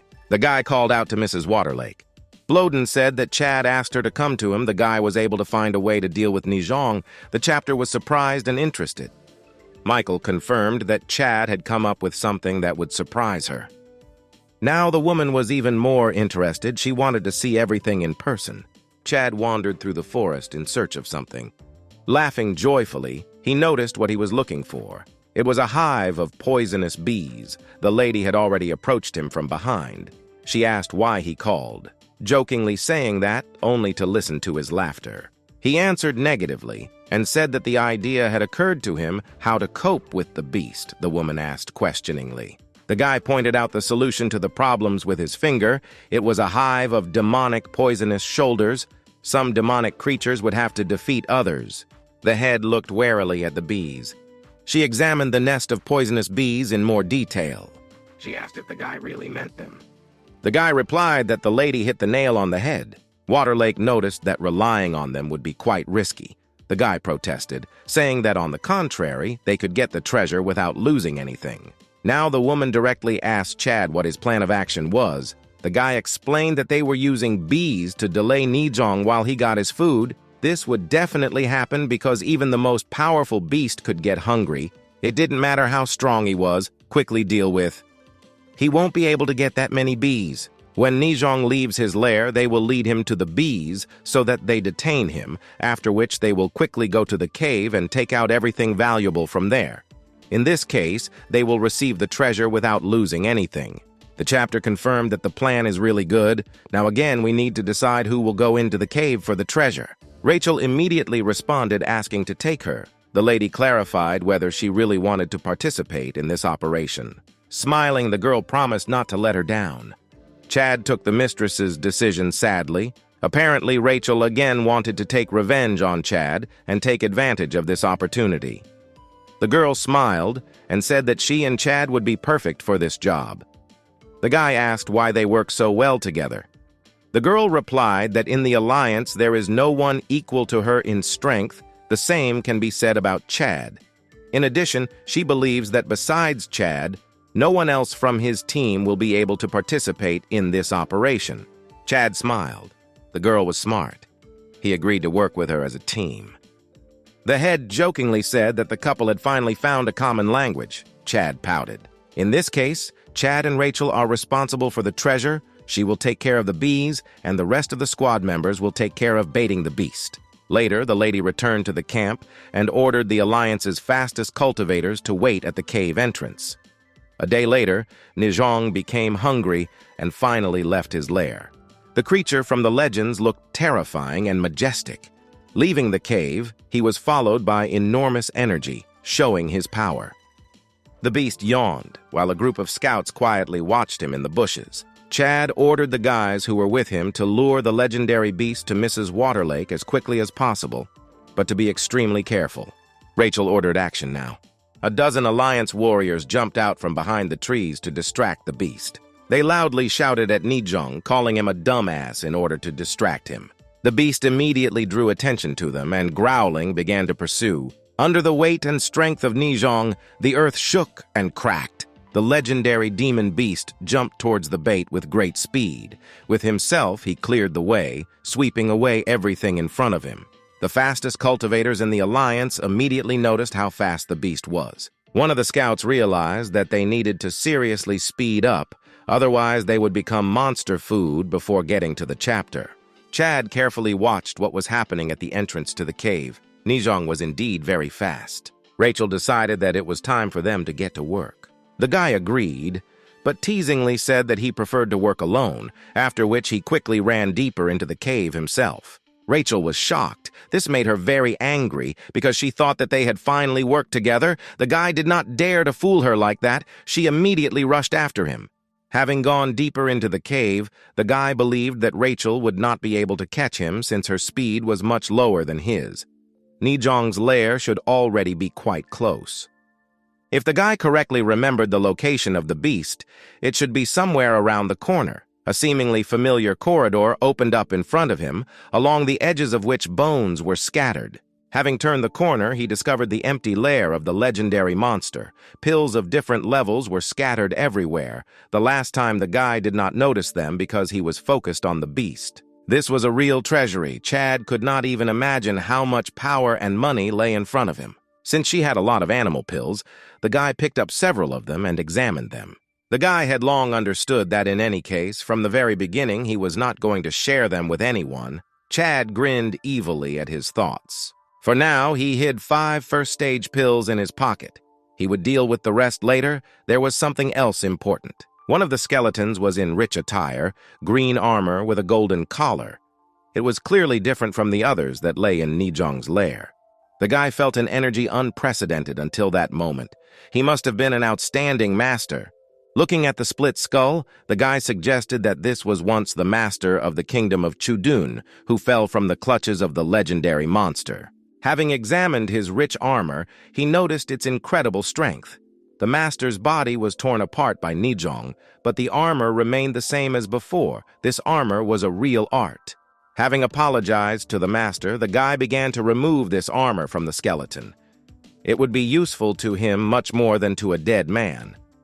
Chad tried it on. The green armor with a gold collar fit on him as if it had been tailored for him, and besides, it looked stylish on the guy.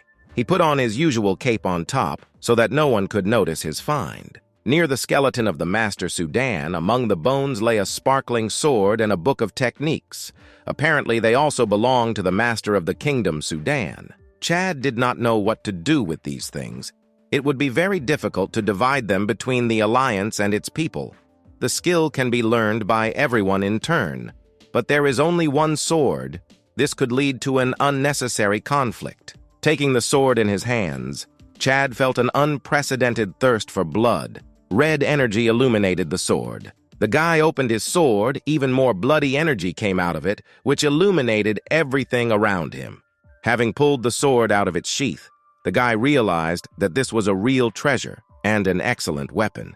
Chad was very pleased with this find. Giving it to anyone would be stupid. Examining the guard, Chad was interested in how powerful this blade is. The guy decided to test his strength right here, telling him not to let him down, since the guy had great hopes. Chad swung. A huge amount of energy came out of the blade towards the stone wall. The sword made a huge hole in the wall with one blow. There was no damage to the weapon itself after the attack. Chad examined the blade for blunt marks, but found nothing. It was excellent. The sword was no worse than the armor found. The guy got a sword and equipment that will be very useful to him in subsequent adventures. It was difficult to divide them, so he decided to hide them in a hole so that no one would notice, keeping the treasures for himself away from prying eyes. Now he wanted to see if there was anything else interesting in this cave. Meanwhile, in the forest, Nijong growled furiously as he caught up with the scouts and the bait. They ran through the trees as fast as they could, trying to save their lives and complete the task. One of them encouraged the guys by saying that the chapter was already close and they would soon be saved. Mrs. Waterlake, waiting in ambush, became agitated. The ground beneath her began to tremble. The monster was approaching her directly, frightening with its enormity and outgoing amount of energy. With a stream of energy, she knocked the hive off the branch, telling the bees to get out. He fell in front of her just in time, breaking on the ground. The scouts saw the shoulders and rushed into the loose. Nijong found himself among a swarm of bees. Those, thinking that it was the beast that disturbed their peace, began to frantically attack it with their entire swarm. The legendary beast began to brush them off with its paws and growl. Everyone looked at this joyfully. Their plan worked. Now all that remained was to wait for good news from Chad and Rachel. Chad stood in the middle of the cave. He felt strong energy, but there was nothing around him that confused him. The guy decided to check one of the yet unexplored corridors. Chad believed that he definitely had to find a source of strong energy, since perhaps there could be even more valuable treasures there. Having walked a little further, the guy ran into small round doors with handles in the form of rings. This surprised the guy, since usually no one puts doors in caves, and besides, it looked old. The guy began to pull the doors away from him with all his strength. They were heavy, but he still managed to move them from their place. The guy opened his eyes wide in surprise. A view of a small house and a shining yellow tree opened in front of him. In the context of the cave, it looked unreal. Approaching the shining tree, Chad felt metallic xuan qi emanating from it. Suddenly, he heard some noise under the tree. He leaned down in fear and saw little Nijong sleeping. The guy was very scared and almost screamed. The guy bit his hand to calm down. He was scared to death, but he was lucky, and it was just a cub. And yet Chad could not understand what he was doing here. The guy assumed that he was absorbing the qi of the tree. Suddenly, Rachel appeared behind him. The girl loudly said that Chad had fast legs. The guy was taken aback in fear, thinking that she would now wake up the Nijong cub. The guy quickly turned around, telling the girl to be quiet. He silently pointed to the cub of the legendary beast. In response, Rachel smiled and said that they should not be afraid of the baby. He was only at the spraying stage, so they should not worry at all. Looking at the animal, the girl said that he could think that in front of him was just a simple kitten or puppy. Here the girl looked up. Her eyes widened in surprise and amazement. She recognized the yellow sparkling tree. Rachel said with an exclamation that it was the golden baoshu tree from the legends. She never expected to see it here. It was quite rare. The tree is overflowing with qi. The speed of cultivation under this tree is much faster than in other places. Immediately, the girl remembered something else. If everything corresponds to the legends, then if there was a golden tree here, then the water of the golden spring should also be under it. Two legendary places were here at once. Rachel said that the water that was in the spring was much more effective than the demonic beast pills. Even a small sip will be enough to extend the life of an ordinary person. The guy was surprised that this water was so valuable. The girl turned to the guy and told him not to stand there and quickly get some water into the flask. He replied that he did not take it with him. Approaching the source and leaning on it, the guy took a very deep breath. Bending down, he began to greedily drink water from the source. Rachel was in shock. She did not think that this could be done so brazenly. Having drank from the source, the guy was now thinking about how he could take the baoshu tree with him. The guy gave the cloth to Rachel and asked her to wrap the pills in it and leave the cave. In response, she asked where the guy was going to go. Chad replied that he was going to take the tree with him. He will definitely make a noise, so baby Nijong will most likely wake up. The girl was somewhat excited by this plan and asked the guy how he was going to escape then if the baby woke up. After all, it was the cub of a legendary beast, and he could be a serious opponent. The guy flirtatiously asked if she was really worried about him. The girl tried to get out of it by saying that no one needed him and that he should leave her alone. And yet, leaving, Rachel asked the guy to be careful. He replied that she shouldn't worry, as he would finish quickly. Looking at the golden tree, the guy understood that this was a priceless treasure and it would not be easy to uproot it. Approaching him and leaning well on his legs, Chad began to pull him up with all his strength. The tree began to give in and the roots began to be visible from under the cracking stone. Having made the final push, the guy pulled out the legendary tree. The cave reacted to this and suddenly everything began to collapse. Stones began to fall everywhere. Baby Nijong woke up. Not understanding what was happening, he lifted the source to the support to scout out the situation. Chad noticed this and immediately began to run away with the tree in his arms. The baby immediately rushed to run after him. The stones continued to fall, making the exit from the cave very dangerous. Baby Nijong was rapidly catching up with Chad. The guy understood that breaking away from him would be a real problem. The blood of the legendary beast was making itself felt. Peering forward, he noticed a man in front of him. It was Rachel. The guy thought that she had long ago run out of the cave. Running up to her, he asked why it was taking her so long to get out of the cave.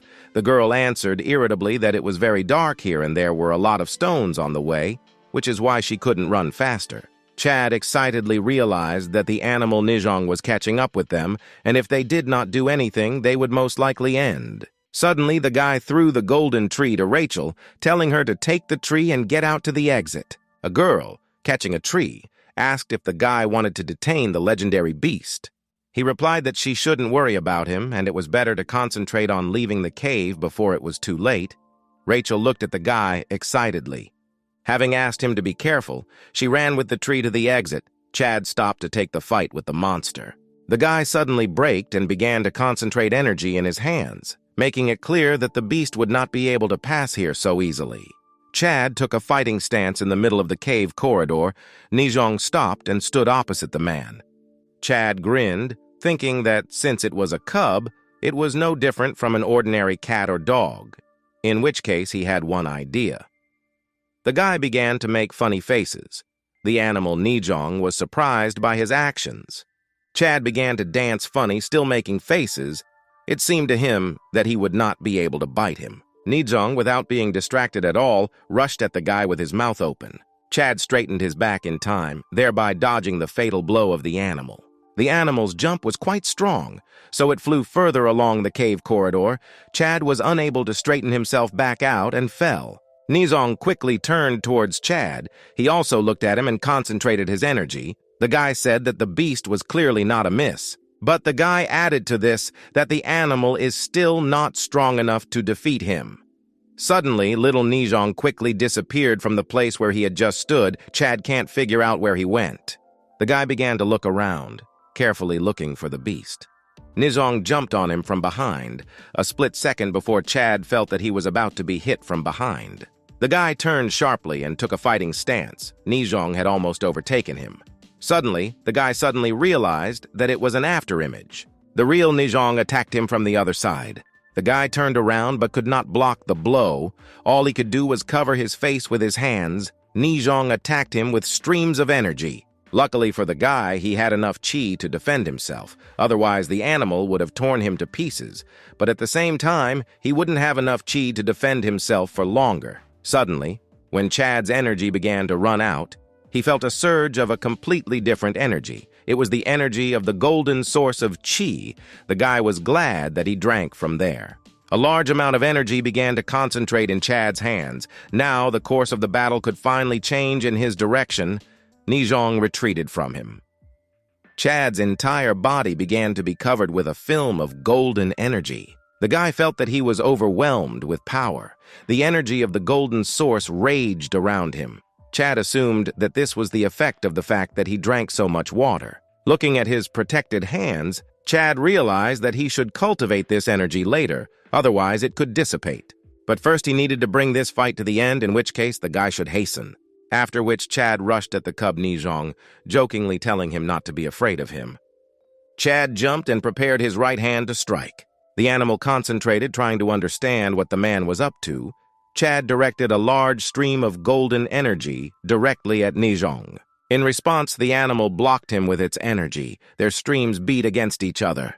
The guy strained to add even more energy and seized the initiative in the battle. Realizing that his blow was not producing results, the guy switched to quantity and began to bombard Nijong with a large number of small streams of energy, after which he wanted to make a finishing blow and jumped and hit Nijong with all his might. But to the guy's great surprise, he saw that his hand hit an empty place. Where Nijong should have been, there was only a crack. Chad thought that he was missing. Suddenly, from his rear, 4 illusions rushed at him at once. One of them was a real beast. The cub used illusion again to defeat the man.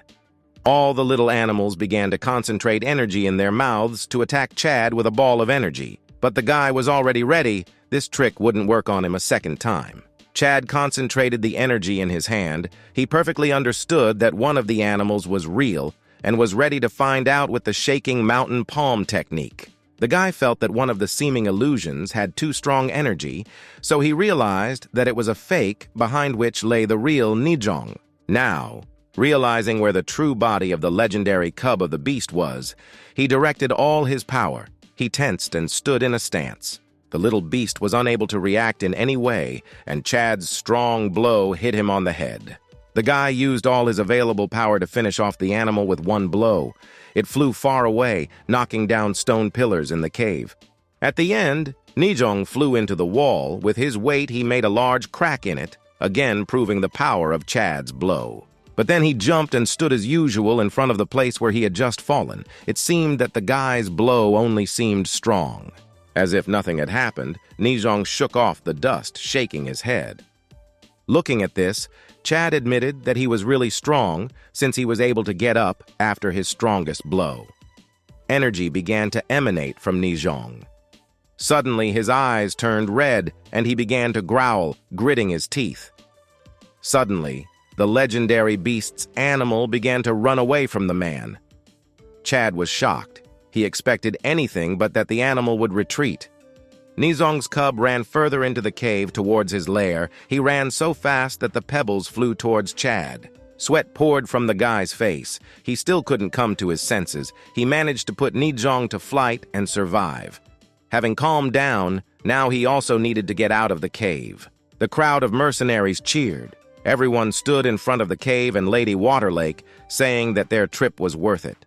The woman agreed with everyone with a smile. They obtained a lot of pills and saint-level skills, which was simply incredible in the world of practitioners. Chad, agreeing with the crowd, said that everything worked out thanks to the lady, since they could not have endured everything if she had not restrained the beast. She responded by asking him not to be modest, since in her opinion it was the guy who deserved the greatest praise. The lady said that Rachel told her that he not only pulled out the Baoshu tree, but also risked his life to let the girl escape. Thus, it was the guy who did the most part of the work in this operation. Suddenly, the guy realized that Rachel had not told the lady about the water of the Golden Spring. With irritation, the guy realized that she still wanted to take revenge on him, even taking into account the fact that he helped her at the risk of his life. The Golden Divine Source was extremely rare, and if they found out about it, the guy would be in danger. Sometime later, Chad was sitting in a hot bath in the Alliance Palace. He was cultivating with a pill. Exhaling deeply, he told himself that he was finally done. Fortunately for the guy, he had already gotten used to such cultivations, and now he was not in as much pain as that time in the garden of the auction house. He never thought that he would be able to reach the 5th stage of chi condensation so soon. Thanks to the war cauldron, he made very great progress, although its use still brought him pain. The guy wondered why he had never heard of such a cultivation method before. He did not understand the secret and essence of the cauldron. Last time he received the attribute of earth, this time I cultivated gold. The sequence was not obvious. Chad suggested that this was due to the large amount of chi from the water of the Golden Spring. When he got out of the cave, he had to spend more than half of the chi from the battle with the Nijong cub, and with all this, he was later able to master the 5th stage of chi condensation. The guy thought with delight that the source was a real treasure, and yet the guy came to the conclusion that Rachel was not at all as vile as he thought. She did not tell the people from the Alliance that he drank the water of the Golden Spring. Several days passed in the Lonely Moon Alliance camp after the trip to Rizhong's cave. Mrs. Waterlake looked at Chad and said that he didn't look well. It seemed to Chad that Waterlake was guessing about something, and it was possible that she was trying to put pressure on him so that he would confess to everything. Suddenly, Rachel raised her hand to the lady. She said that Chad's contribution to their business was too huge, because he not only contributed, but also proposed a plan. Without him, they most likely would have screwed up. The guy was surprised that the girl intervened in their conversation. Rachel suggested that when redistributing treasures, priority should be given to Chad, so in her opinion, the Alliance would not lose face and it would be more fair. A crowd of Alliance mercenaries supported Rachel. They all saw that Chad's role was irreplaceable in the operation. Without him, nothing would have worked out. Looking flirtatiously at the guy, Rachel quietly said that he shouldn't worry and she would keep his secret a secret. The guy smiled in response. After some time in the evening, Chad was lying in a hot bath. He noticed with a grin that this time his catch was quite big. In the bag that was lying on the table opposite the bath, there were 10 chi condensation pills and 2 atomization stage pills. This was incredible luck for the guy. Chad laughed happily at how rich he now became. Isabella approached his bath, asking why he was laughing so loudly. The guy said with a smile that he was just thinking about something funny. Making a perverted face, he invited his girlfriend to join him in the bath. Isabella embarrassedly replied that she herself would bathe later. The girl was clearly embarrassed to undress in front of the guy. Chad jokingly noted that she was in no hurry at all, and despite the fact that she had not taken a bath for several days, the guy pretended that he considered her dirty. The girl squealed, saying that she was not like that. Trying to prove the opposite to the guy's words, she climbed into his bathtub fully dressed. Chad was very surprised by this, which he immediately asked.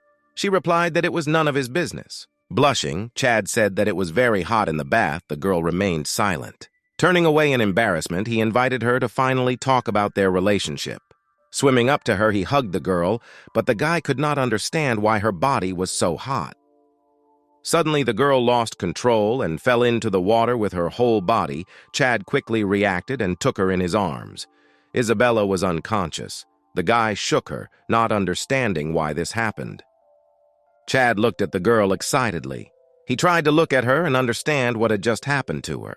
Isabella's eyes were watering, as if she had come out of a deep sleep, and suddenly pushed the guy away from her, saying that she didn't understand who he was. Calling him a shameless bastard, she punched him in the face and quickly jumped out of the bath. Chad, wet and naked, also came out of the bath. He rubbed his hand over the injured spot on his face, not understanding what was happening to his girlfriend. Having told him to go to hell, she took the blade and swung at the guy trying to cut his throat. Chad dodged in fear. He could not imagine that Isabella would try to kill him. The guy cursed and carried out a counterattack. Now he was holding the hand with Isabella's blade with his hand. Using a feint, the guy jumped while still holding the girl's hand, so he could easily get behind her back. Grabbing her hands from behind and depriving her of movement, he again rudely asked what was happening to her. The girl asked with a smile whether he really called her Isabella, after which she said that this was not bad. Suddenly, Chad realized that something else had settled in Isabella's body. It was clearly not her. Looking angrily at Chad, she asked him if he really didn't understand what was happening. The guy suddenly realized that something had taken possession of Isabella's soul, having previously moved his own. Something in Isabella's body pulled back its hand, which was tightly held by Chad's hand. It jumped towards the window, taking the robe with it. Having put it on, it said that the guy is smart enough, but now that Isabella's body has been captured, it's all over between them.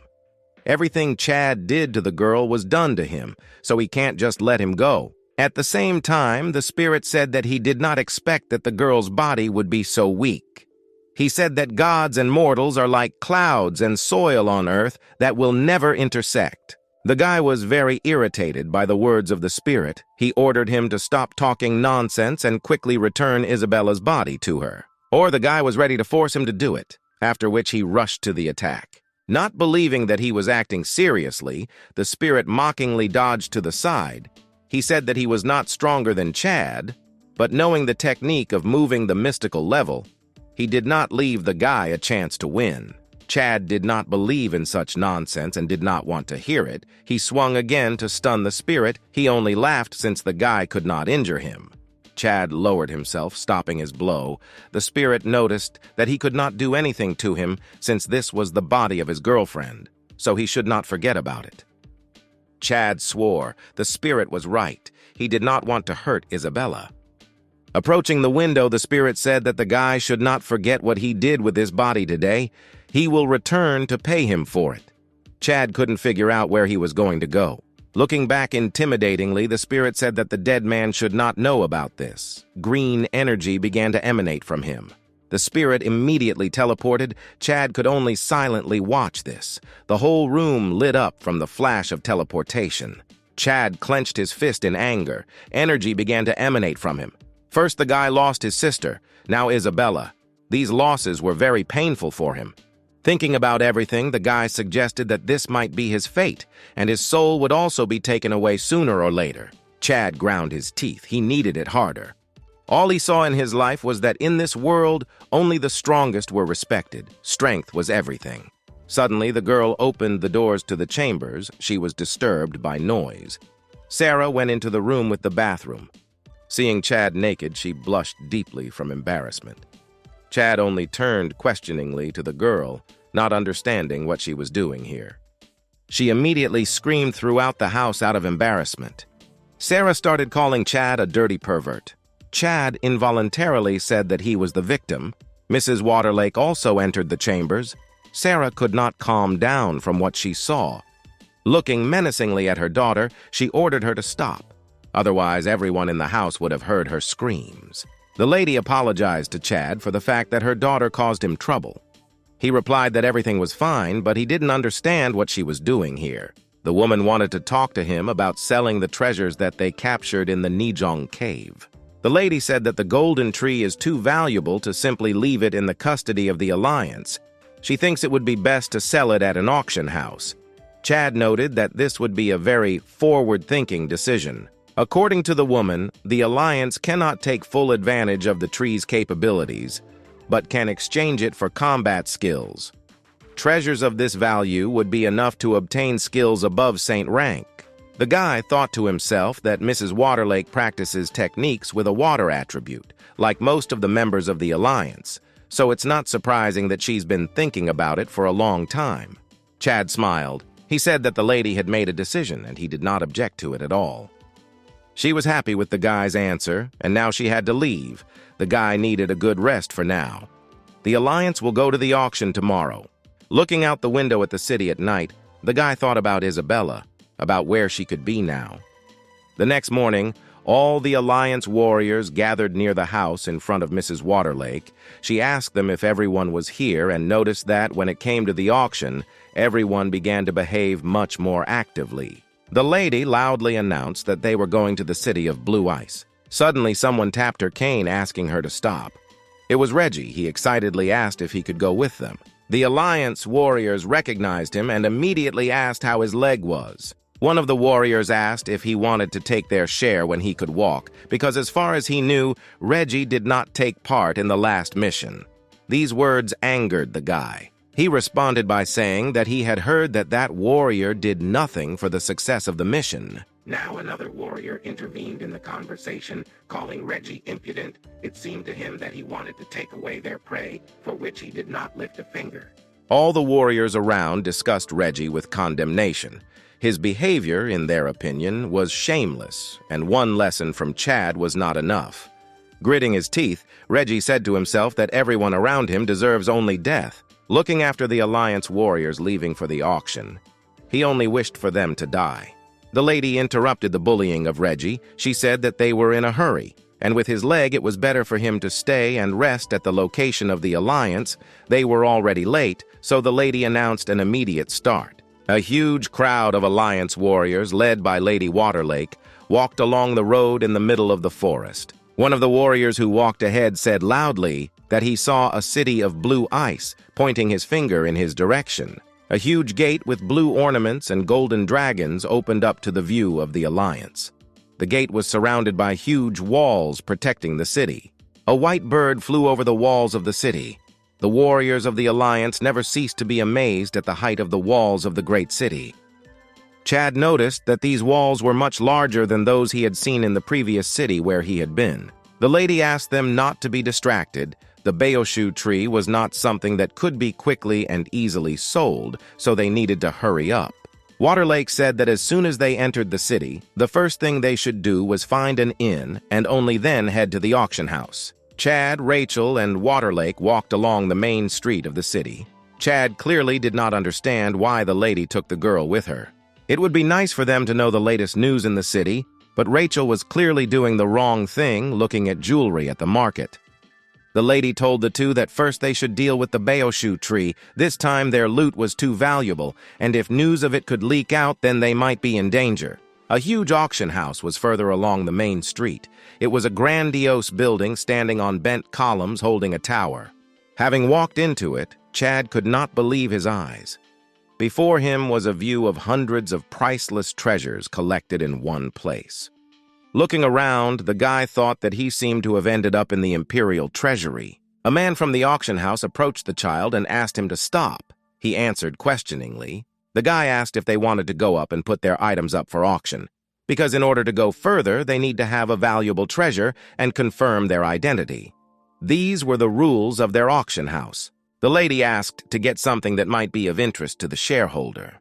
Chad handed him a water attribute pill and asked him to look at it carefully. The shareholder was pleased with their item and appreciated it, saying that it was very valuable. Now they could go to the second floor without any problems. As Chad walked up the circular staircase, he thought about how incredible Madame Cheng's family is.